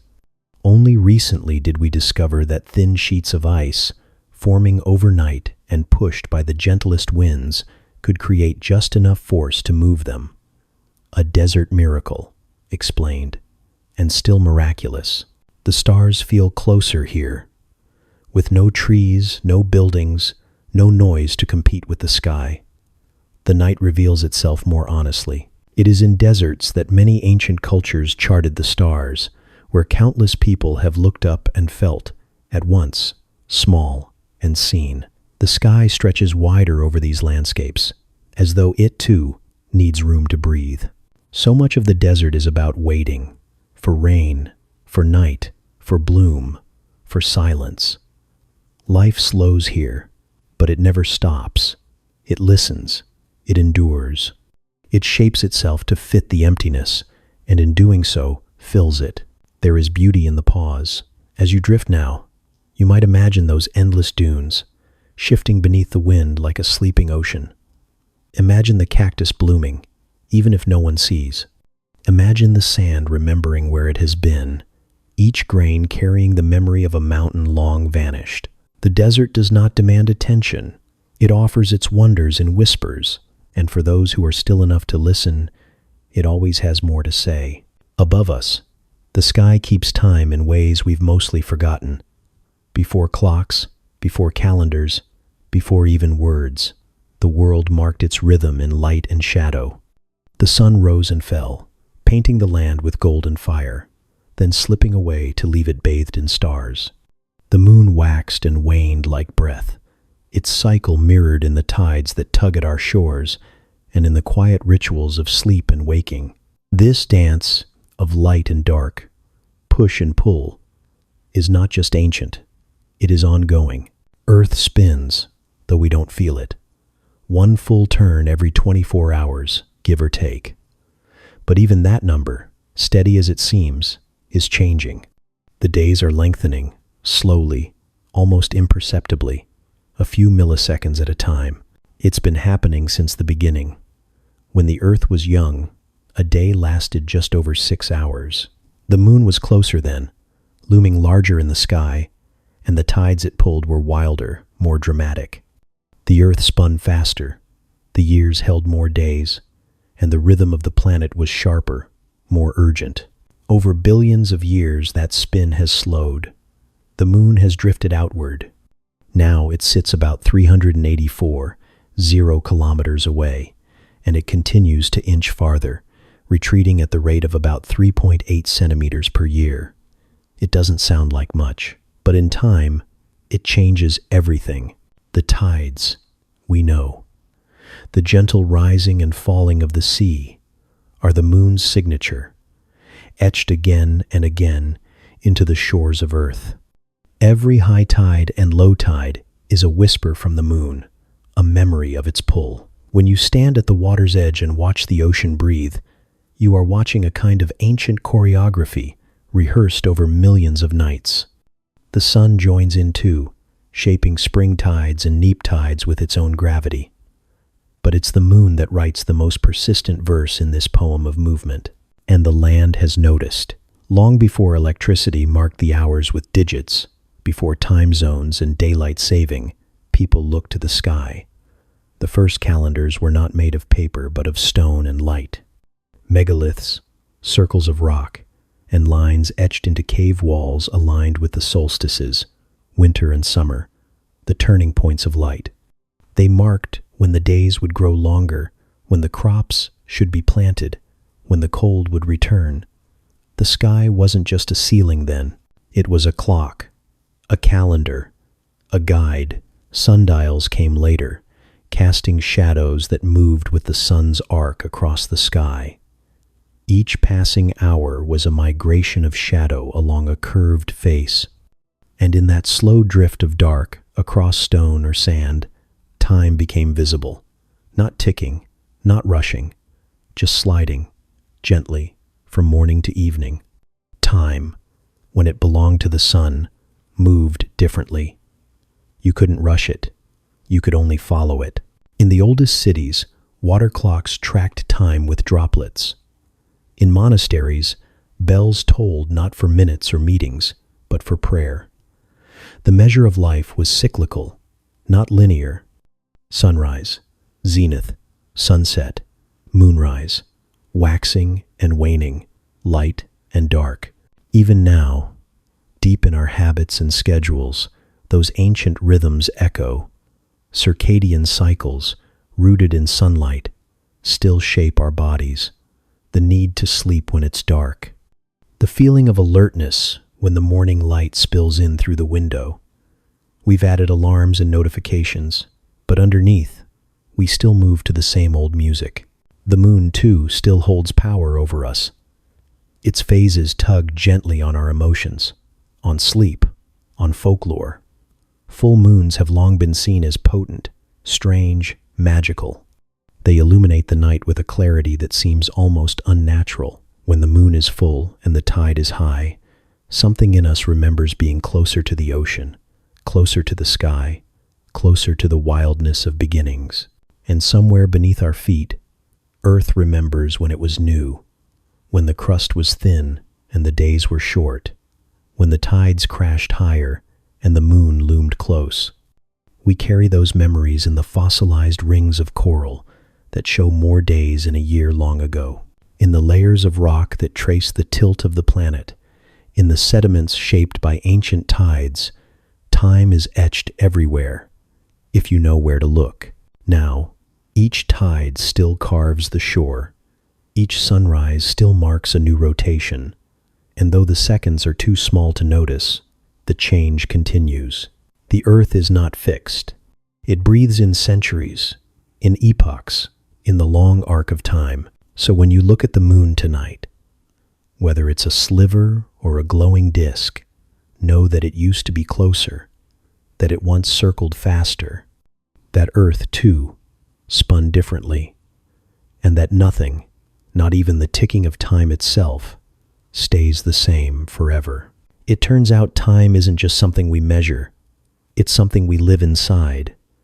It moves not just through clocks, but through tides, shadows, seasons, and stars. Through the slow drift of the moon and the longer arc of days. Through every heartbeat that ticks beside the pulse of a planet in motion. And while it moves around us, we drift within it. Passengers not just through space, but through a chronology carved in light and stone. Through sundials and solstices, tides and echoes. Through time, and through time again. The sky is not blue. Not really. It's violet. Or at least it leans that way. But our eyes, tuned for different things, turn it into blue instead. The truth bends before it reaches us, scattered and softened by layers of air and dust and sunlight. What we see is never exactly what island. It's what gets filtered, refracted, reshaped, then handed to our perception like a gift or a quiet trick.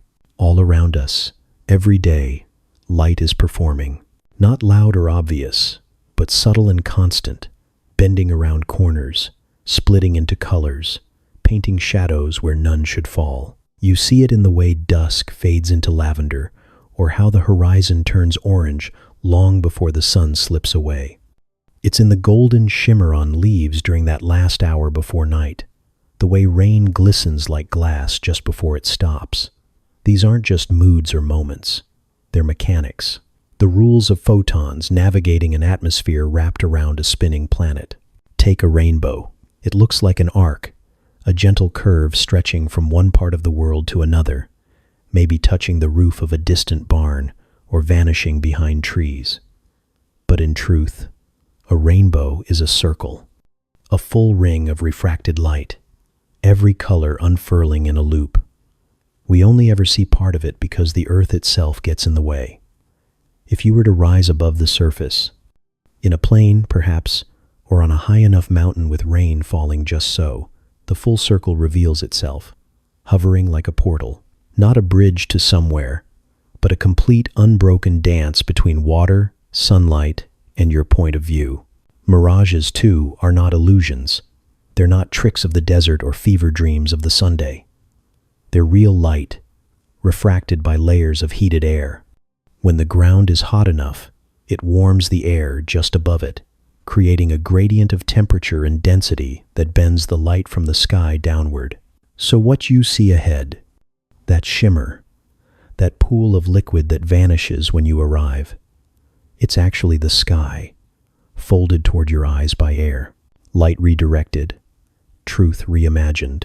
Sundogs appear when the sun is low, and ice crystals hang in the upper atmosphere, floating in the cold with precise symmetry.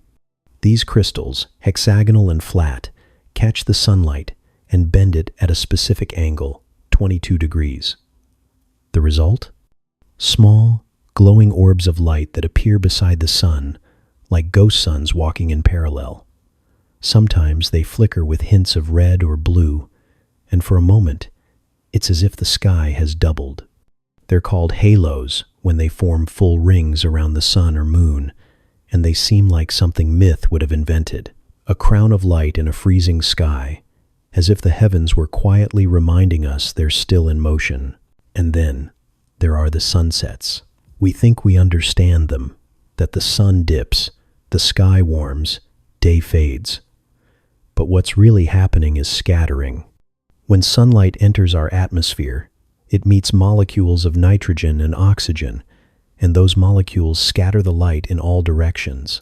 Shorter wavelengths, blue and violet, scatter more than red or orange.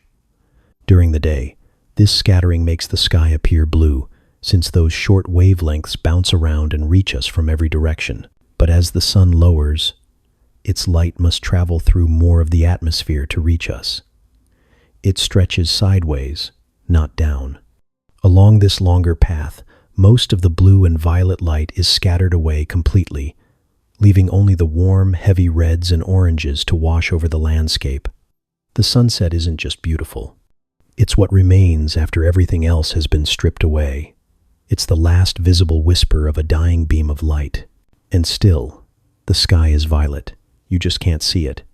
Your eyes contain 3 types of cones that detect color. 2 of them are more sensitive to red and green. The third, sensitive to blue, is easily overwhelmed by the green cone's response to the same wavelengths. So while violet is technically scattered even more than blue, more than any other color, our eyes mute it, blending it into blue or even ignoring it entirely. The color is there. The sky wears it proudly, but we filter it out. We edit the truth of the sky every single day.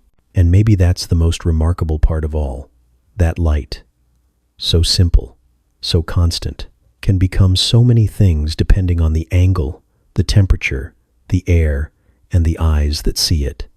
That the same beam of sunlight can split into a rainbow, shimmer into a sundog, warp into a mirage, and settle into the haze of twilight, depending only on where it strikes and how the world receives it. Light is both messenger and mystery. It tells us where the sun, island, where the clouds wait, how thick the atmosphere has become. It whispers of smoke and dust, of moisture and season. It can feel heavy and gold in summer, or thin and silver in winter. It rests differently on stone than it does on skin. It doesn't touch. Not really. But everything about how we experience the world begins with how it arrives. So the next time the sky shifts at dusk, or a rainbow curls across your periphery, or the moon floats inside a glowing ring of ice and light, remember, none of it is imaginary. It is real, down to the atom. Light, bent and stretched and scattered, still carries the story of its source, even when that story no longer resembles the original shape, even when it's been filtered by clouds, by heat, by human perception. We live in a world shaped by light, yet we rarely notice how it bends, how it circles, how it distorts and delivers. But it's there, painting the sky in colors we've forgotten to name, bending truth into beauty every single day. There are creatures in this world that do not wait for the sun to shine. They make their own light, secret and soft, flickering just enough to be noticed by those who look closely. Bioluminescence, the quiet glow of life itself, is one of Earth's most delicate forms of communication. It is not loud like thunder or towering like mountains. It does not roar or shout. It glimmers, it pulses, it whispers. Out in the twilight fields, fireflies begin their ritual. Tiny lanterns rising above the grass, each blink a message, a signal, a conversation. To human eyes, it's just beauty, playful and fleeting. But to them, it is language, patterns of flash and pause, bright and brief, each sequence distinct. A male firefly pulses a particular rhythm, a kind of Morse code written in light, and the female waits, then answers, her own soft glow pulsing from a nearby leaf. This is how they find each other, not by scent or sound, but by writing on the canvas of the dark. Beneath the soil, in forests deep enough to keep secrets, another kind of glow lives lower to the ground. There are mushrooms that shine, faintly, like embers hidden under moss. Glowing fungi, their light the result of enzymes interacting with oxygen, are sometimes called foxfire. They cluster on rotting wood and fallen trees, not drawing attention, but softly illuminating decay, as if decay were holy. In the right places, on the right nights, you can walk into a forest and see the ground lit not from above, but from below. The earth itself, quietly alive with light. And further still, beyond the reach of trees and hills, the ocean holds its own version of this gentle miracle. At the edge of warm coastal waters, invisible by day but dazzling by night, tiny beings known as dinoflagellates gather in drifting clouds. Stir the water, and they shine. A wave crashes and flashes. A swimmer's hand cuts the surface and leaves a trail of sparks. These plankton react to motion, a defense, perhaps, to startle predators or confuse the dark. But the result is pure wonder. Glowing tides, blue and electric, make the sea look alive in a way that feels like dreaming. Some beaches around the world become galaxies underfoot. Walk along the sand, and each step sets off a shimmer, as if the earth were winking. These bioluminescent shores are rare, found in lagoons where warm, still water creates the perfect home for these glowing plankton. On moonless nights, they light up in response to footsteps, paddles, even fish swimming just beneath the surface. It's not unlike stars reflecting in water. Only the stars are swimming, and the light is coming from the creatures themselves. There are fish in the ocean's midnight zones that make their own lanterns. Some dangle them from fleshy filaments, like the anglerfish, luring prey with the promise of light in a world of shadow. Others flash and pulse to startle, or to distract, or to signal. Some squid leave glowing trails as they dart through the deep, turning motion into streaks of light like calligraphy in the dark. In the crushing blackness of the abyss, where sunlight hasn't touched in thousands of years, this light becomes not just communication, but survival. Even deeper, near the vents where the Earth's heat escapes from beneath the crust, entire ecosystems thrive without any sunlight at all. Instead of photosynthesis, these creatures rely on chemosynthesis, life built from chemicals rising out of the planet's bones. Yet here too there is light. Some of the creatures that live near hydrothermal vents glow with eerie greens and reds, though their world is otherwise pitch black. They use this light to find mates, to ward off predators, or perhaps just because, like so much of nature, they can. And then there are the organisms too small to see, living in places too quiet to explore, that emit faint glows invisible to the naked eye. Some bacteria glow softly on decaying fish.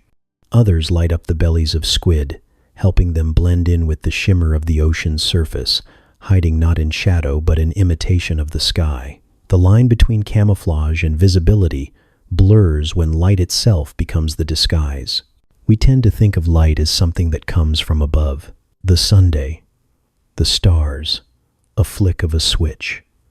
But Earth is full of places where light rises from within, from cells and sparks, from enzymes and instincts, from the ancient wiring of life itself. It isn't always bright. Sometimes it flickers for a second and vanishes. Sometimes it's so faint that it takes darkness, complete and still, to even begin to notice. But it's there. Life has always found a way to reach across the dark, and sometimes it does so by lighting a tiny path for someone else to follow. That flash in the grass, that shimmer in the tide, that soft pulse from beneath the bark of a fallen log. These are not accidents. They are the signatures of organisms, shaped by time, by need, by beauty. Nature has a way of not just surviving, but expressing. And in these rare, glowing threads, it speaks in the oldest language, not of sound, but of light. Long before humans built lanterns or screens or electric cities, the night was not truly dark. It pulsed with quiet messages, flickers of invitation or warning or joy. And even now, when we've flooded the sky with artificial light, these old glimmers still remain, tucked away in corners of the world where the dark is still allowed to be dark. So if you ever find yourself near a quiet beach at night, or walking through a summer meadow, or peering into the forest floor on a moonless evening, look closely. There may be something small glowing there, a creature that doesn't wait for morning to be seen. It glows because it can, because life, even in its silence, insists on being felt. The ground beneath us is not still. It breathes in its own way, slowly and invisibly. We walk across it without thinking, press our weight into it, plant our buildings and roads atop it, and forget that beneath our feet, just a few centimeters down, is a world dense with life. A jungle turned inward. The soil is not just dirt.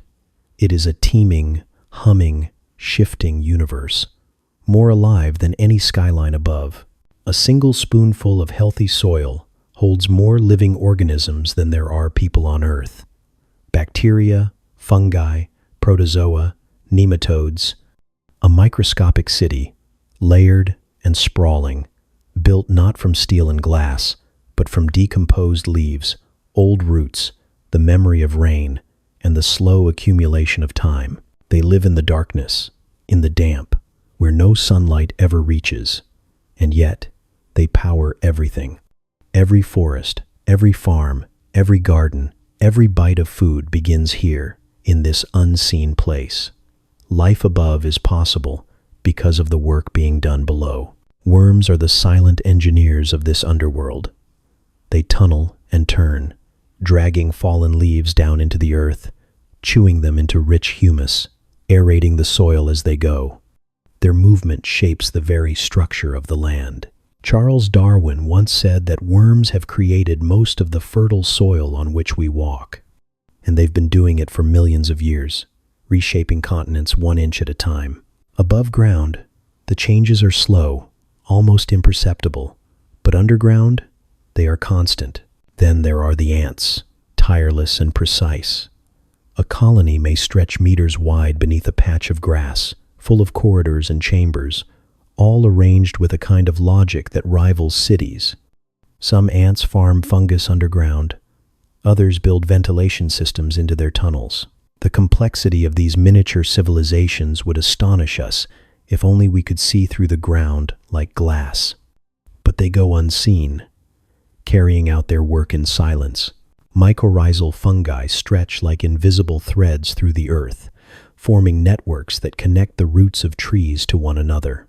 Scientists call this the wood wide web. Nutrients pass along these fungal highways from one tree to the next. A dying tree might send its final sugars to its neighbors. A shaded sapling might receive help from a mother tree. It is an economy, a communication system, a lifeline, all happening beneath the forest floor, in darkness, in secrecy. The trees stand tall, but it is the fungus beneath that binds them. And sometimes, the underground world reveals something even stranger. In deep caves, sealed away for eons, lie crystals the size of buses, glittering like frozen lightning. The Nica mine in Mexico holds some of the largest natural crystals ever discovered, hidden in chambers so hot and humid that humans can only enter for a few minutes at a time. These giant gypsum formations grew over hundreds of thousands of years, slowly expanding in mineral-rich waters.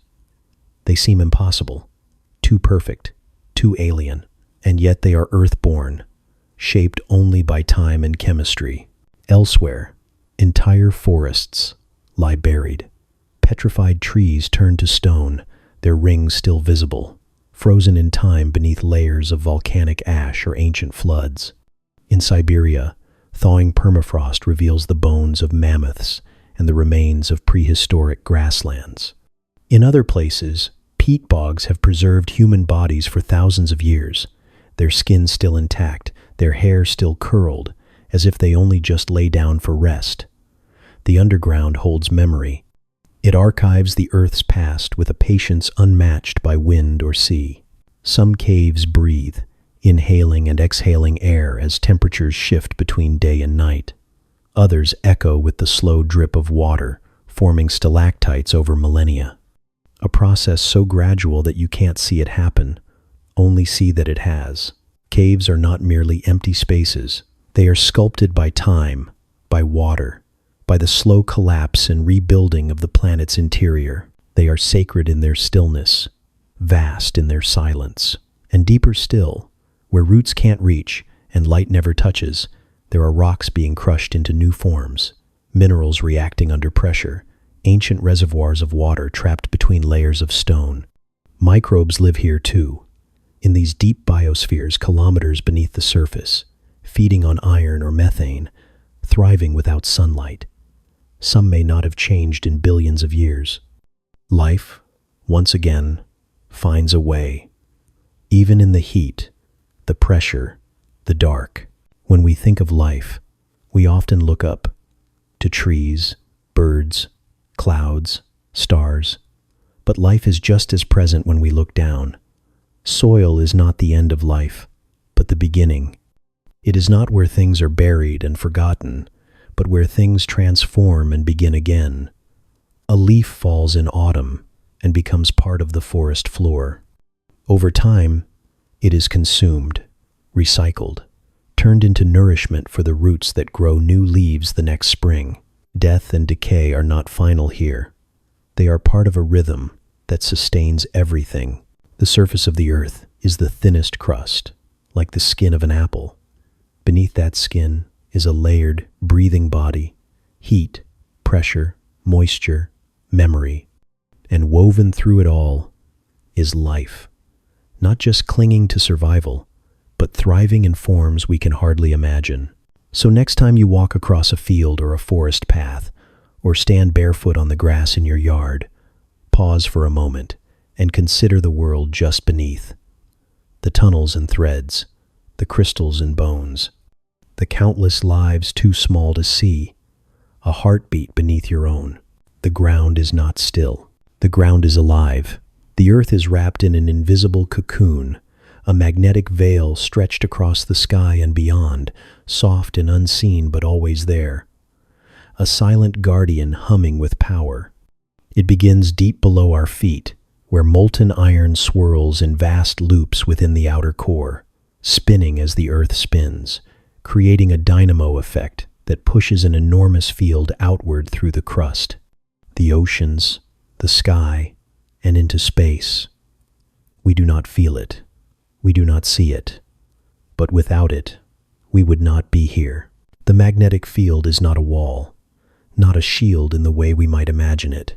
It's more like a dance, a fluid shell of influence that stretches out tens of thousands of kilometers from the planet, shaping the paths of charged particles, bending them, sweeping them away, deflecting the solar wind that rushes out from the sun at 1,000,000 miles per hour. This wind, full of energy and radiation, could strip an unprotected planet bare, as it may have done to Mars. But here, on Earth, it is turned aside, kept at bay. We owe our breath, our blue oceans, our atmosphere to this field. And yet, the magnetic field is not fixed. It drifts, it pulses, it wobbles and warps like a living thing, sensitive to the movements of the planet's deep heart. Sometimes it weakens, sometimes it grows strong, and sometimes, though rarely on a human timescale, it flips. The magnetic north becomes south, and the compass spins. These reversals are not abrupt. They take thousands of years to complete, creeping forward like tectonic plates, slow and inevitable. The last full reversal happened about 780 years ago, and we don't know when the next one will arrive. But even now, the magnetic poles are on the move. The North Magnetic Pole, once nestled in Canada, is racing toward Siberia faster than ever recorded. Scientists track it with satellites and compasses, watching its path curve across the Arctic. It's like a whisper from the planet's core. Something is stirring beneath. Birds seem to hear that whisper too, or rather, they feel it. Many migratory species are thought to navigate with an internal compass, sensitive not to light or stars alone, but to magnetic lines that arc across the sky. Some animals, like sea turtles, return to the beach of their birth using cues we barely understand. Magnetism, perhaps, or some other form of deep memory written into the body. Even cows and deer have been observed aligning their bodies with magnetic north when grazing or resting, as if they too are tuned to something we have long since forgotten how to hear. High above, where the atmosphere thins and space begins, the magnetic field meets the solar wind in a collision of elegance and energy. Here, particles spiral along the magnetic lines toward the poles, where they interact with Earth's atmosphere in glowing ribbons of green, red, and violet. This is the aurora, the northern and southern lights, a luminous signature of the field's quiet work. It is the edge of our shield made visible, the place where space kisses the sky. People have watched these lights for millennia, calling them spirits, omens, dragons, or fire dancing across the heavens. But they are not from the stars. They are part of Earth, and Earth remembers. Rocks contain traces of ancient magnetism locked in as they cooled from molten lava or formed deep beneath the crust. These magnetic memories, preserved in iron-rich minerals, give scientists clues about the past orientation of the field, its flips, its flutters, its long wanderings. By studying volcanic flows, sediment layers, and the magnetic patterns of the ocean floor, we can glimpse a planetary history written not in fossils or stone carvings, but in the quiet alignments of atomic particles, a story told by magnetized time. Sometimes, these magnetic lines twist and snap in what's called a geomagnetic storm. Charged particles surge toward Earth, disrupting satellites, knocking out power grids, shifting the colors of the aurora farther from the poles. In 1859, a massive storm known as the Carrington Event lit up the sky so brightly that people in the Caribbean could read newspapers at night. Telegraph systems sparked and failed. And though our technology is more advanced now, it is also more vulnerable. We are more connected than ever to the quiet rhythms of this field.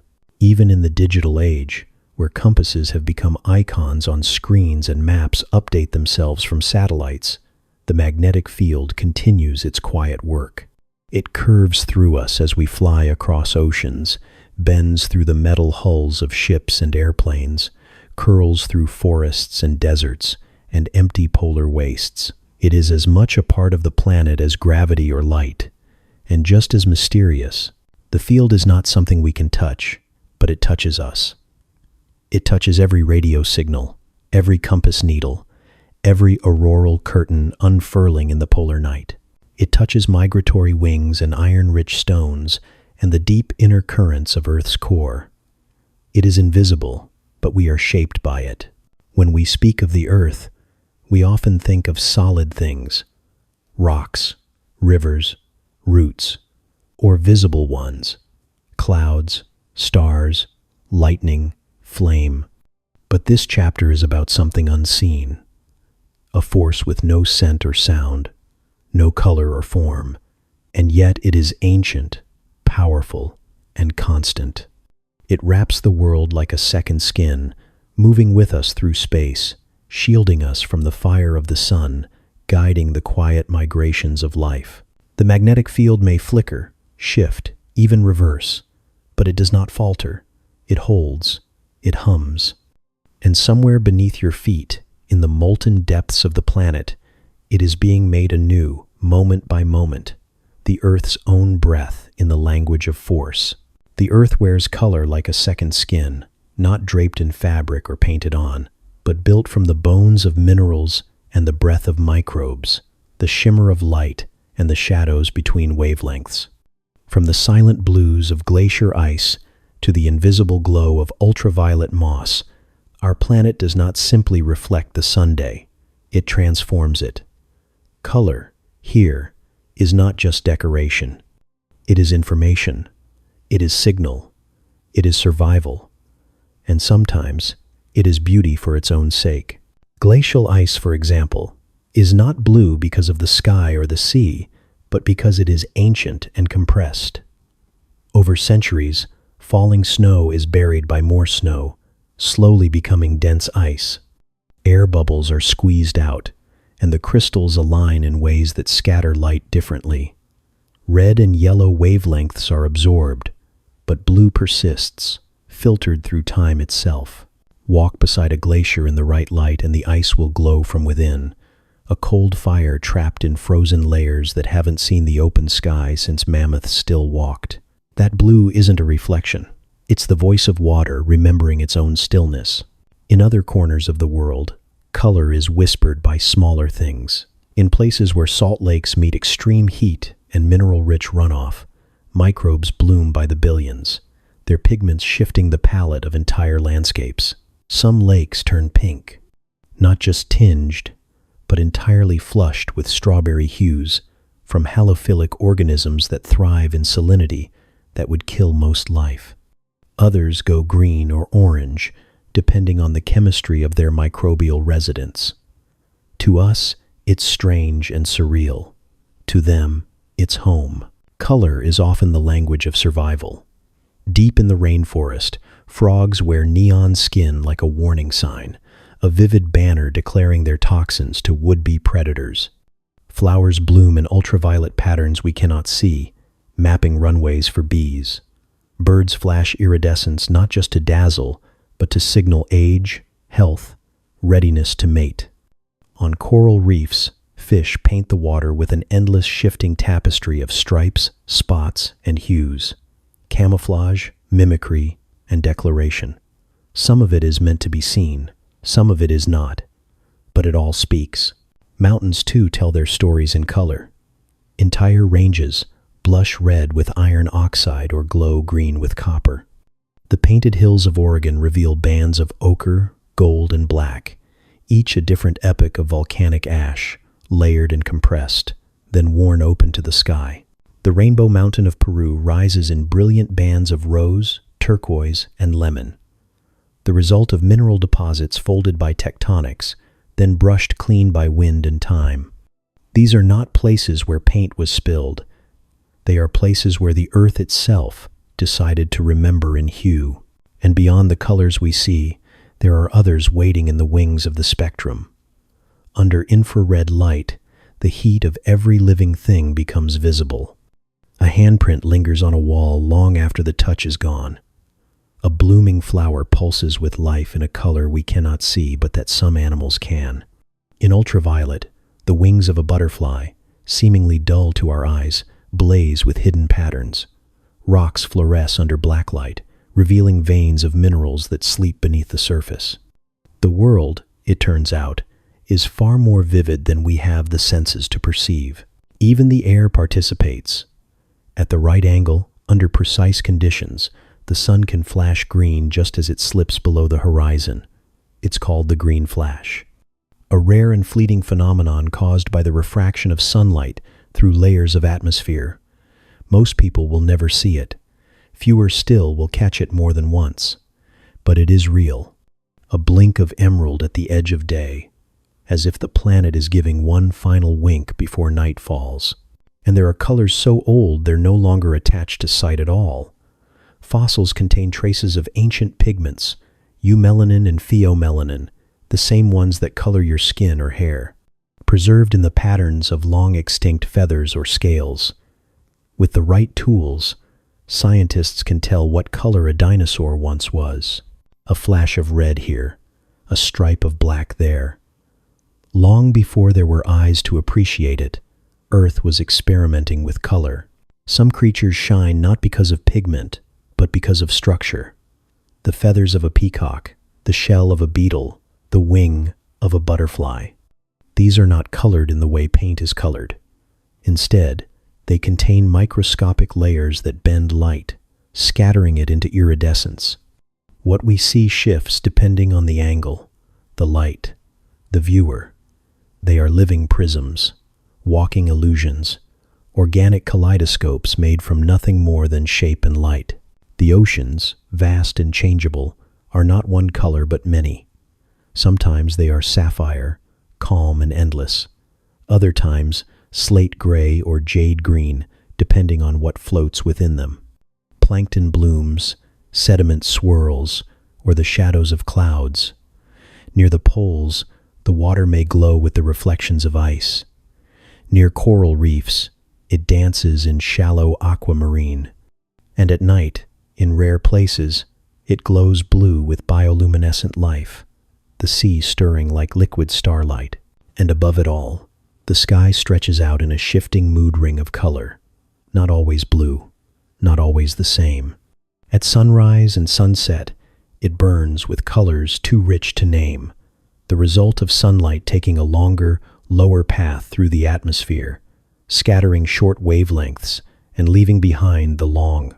Dust, smoke, ice crystals, all play their part in the show. And when the day ends, the night sky replaces those colors with its own.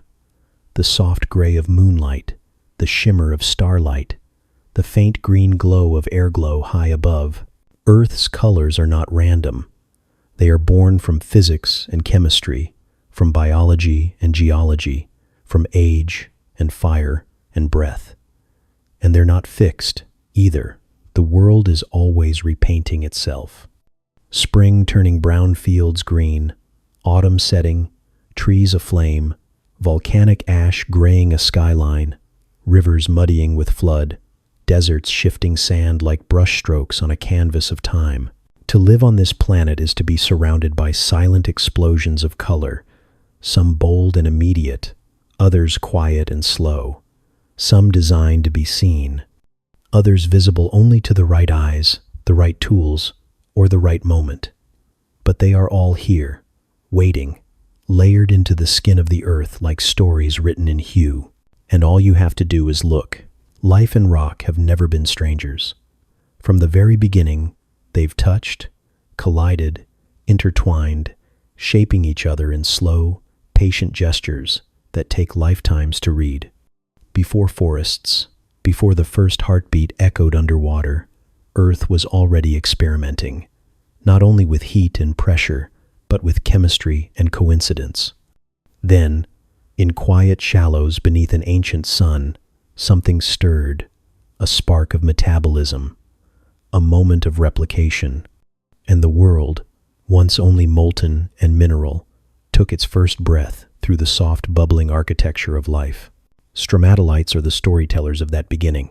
Found in fossil beds and in a few lonely corners of the modern Earth, these layered stone structures are built not by sediment or lava, but by colonies of cyanobacteria, some of the earliest life forms on the planet. They grew in tidal pools, trapping dust and minerals in their sticky films, slowly building themselves into towers of stone and mucus and time. Each layer a fingerprint, each curve a memory of water levels and sunlight angles. These weren't just the first architects of life. They were its atmosphere makers, releasing oxygen into the young sky until the air itself changed. Life, in its earliest form, altered the planet in ways that still echo in your every breath. And long after the age of stromatolites passed, the conversation between life and rock never stopped. Lichens, those modest, crusty patches that cling to stone walls and tree bark, are small symphonies of cooperation. Fungi and algae living together, surviving where little else can. On mountain faces, they slowly eat the rock beneath them, releasing acids that dissolve minerals into usable forms.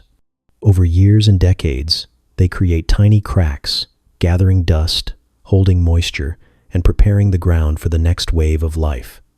A green shoot here, a moss patch there. A foothold in a place that once seemed sterile.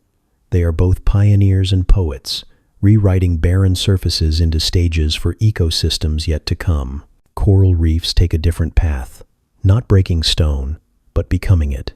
Built by tiny animals called polyps, reefs are living fortresses, layer upon layer of calcium carbonate skeletons, each generation resting on the bones of the last.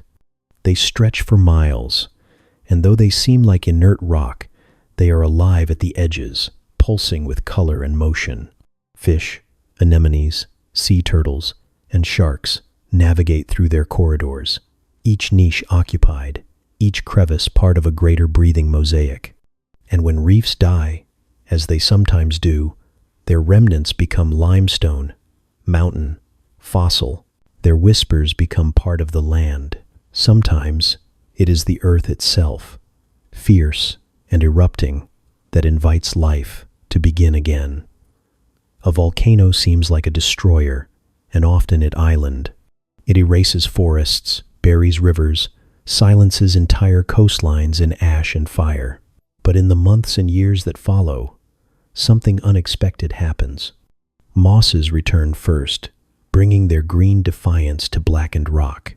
Insects follow, then birds, then trees, which find a new resilience in volcanic soil rich with minerals that the deeper earth has flung upward. What was destruction becomes nourishment. What was death becomes genesis, and the cycle begins again. Islands like Iceland and Hawaii are born this way, not chipped from continents, but pulled from the mantle, erupting into cold air and ocean spray. Entire ecosystems follow, colonizing new land as if life had always been waiting for another invitation. Each step is slow, each arrival uncertain, but over time, meadows bloom, forests grow, and creatures find their way home. Even beneath our feet, in the deep darkness of caves and miles below the surface, the link between life and geology continues. Microbes have been discovered living inside rock pores, feeding on chemical energy from minerals. They don't need sunlight. They don't need oxygen in the way we do. Just stone, water, and time. Some survive on hydrogen gas released from the crushing of rocks under tectonic stress. Others live in salty brines, unchanged for millions of years, sealed in the crust like seeds waiting for spring. These aren't just curiosities. They're reminders that Earth is not a cleanly divided system of biology on top of geology. The two are entangled. Minerals change the chemistry of water. Water guides the growth of roots. Roots break the rock. The broken rock releases nutrients. Nutrients become leaves, bones, breath. Forests change the composition of the air. The air changes the climate. The climate shifts the crust. It is not a chain of cause and effect. It is a loop, a system, a partnership written in dirt and chlorophyll and lava and light. You are part of that loop too. The calcium in your teeth came from rock, filtered through the food chain. The iron in your blood once lay dormant in a mountain. The oxygen in your lungs is a gift from ancient cyanobacteria, and the carbon you breathe out may one day feed a tree that will grow in soil made from the bones of coral. Nothing is wasted. Nothing is separate. In every direction, you look.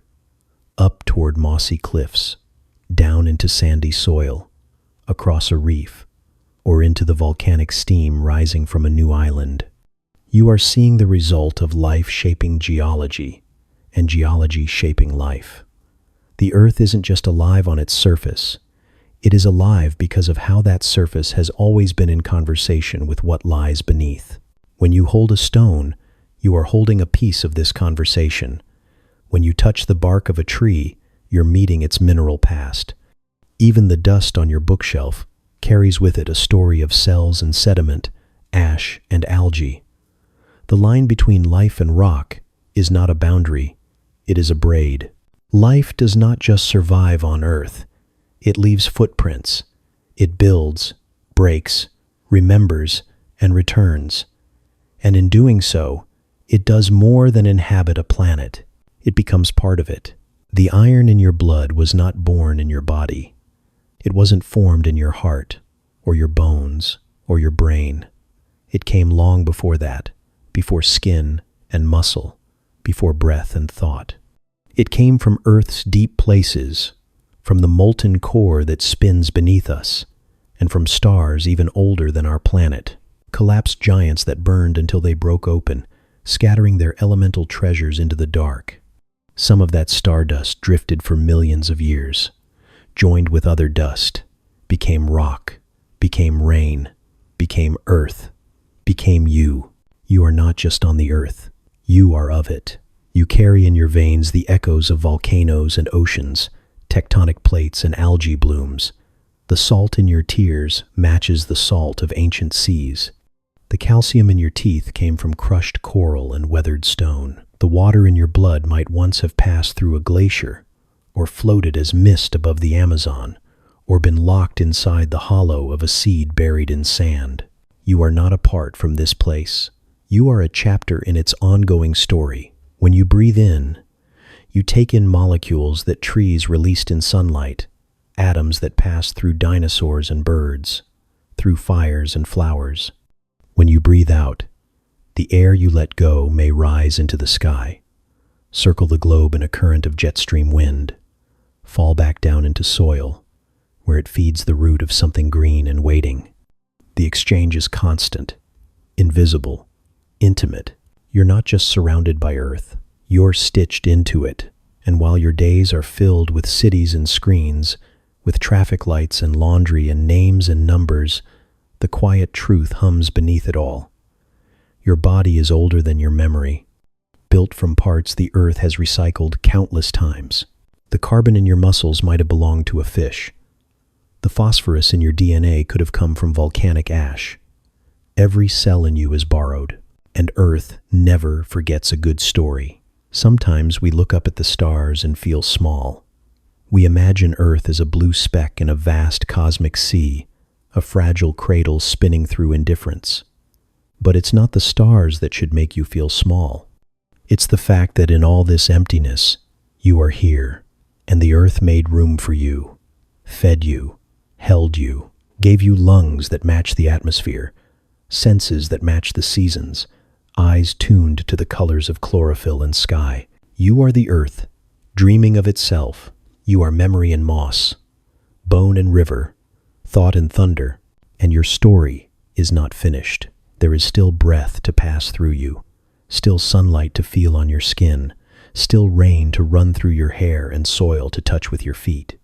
You still carry within you the same possibilities as seeds, the same resilience as stone, the same rhythm as waves against the shore. So as you rest, remember this: the earth is not just beneath you, but within you. Every heartbeat echoes its spinning core. Every dream follows the arc of its turning sky. When you lie still, you are not falling away. You are being held. And even in the silence, the planet continues its ancient dance, carrying you forward into the next minute, the next morning, the next moment. Let the forests breathe for you now. Let the tides rock you gently in sleep. Let the soil cradle your weight and the sky darken with care. Because you are not a visitor here. You are not separate, not temporary, not foreign. You are Earth, folded into a human shape. And somewhere, as you drift toward sleep, the clouds are changing, and the wind is moving, and the planet is turning beneath you, slow and steady, old and kind. Good night, fellow traveler. Let the earth hold you while you rest.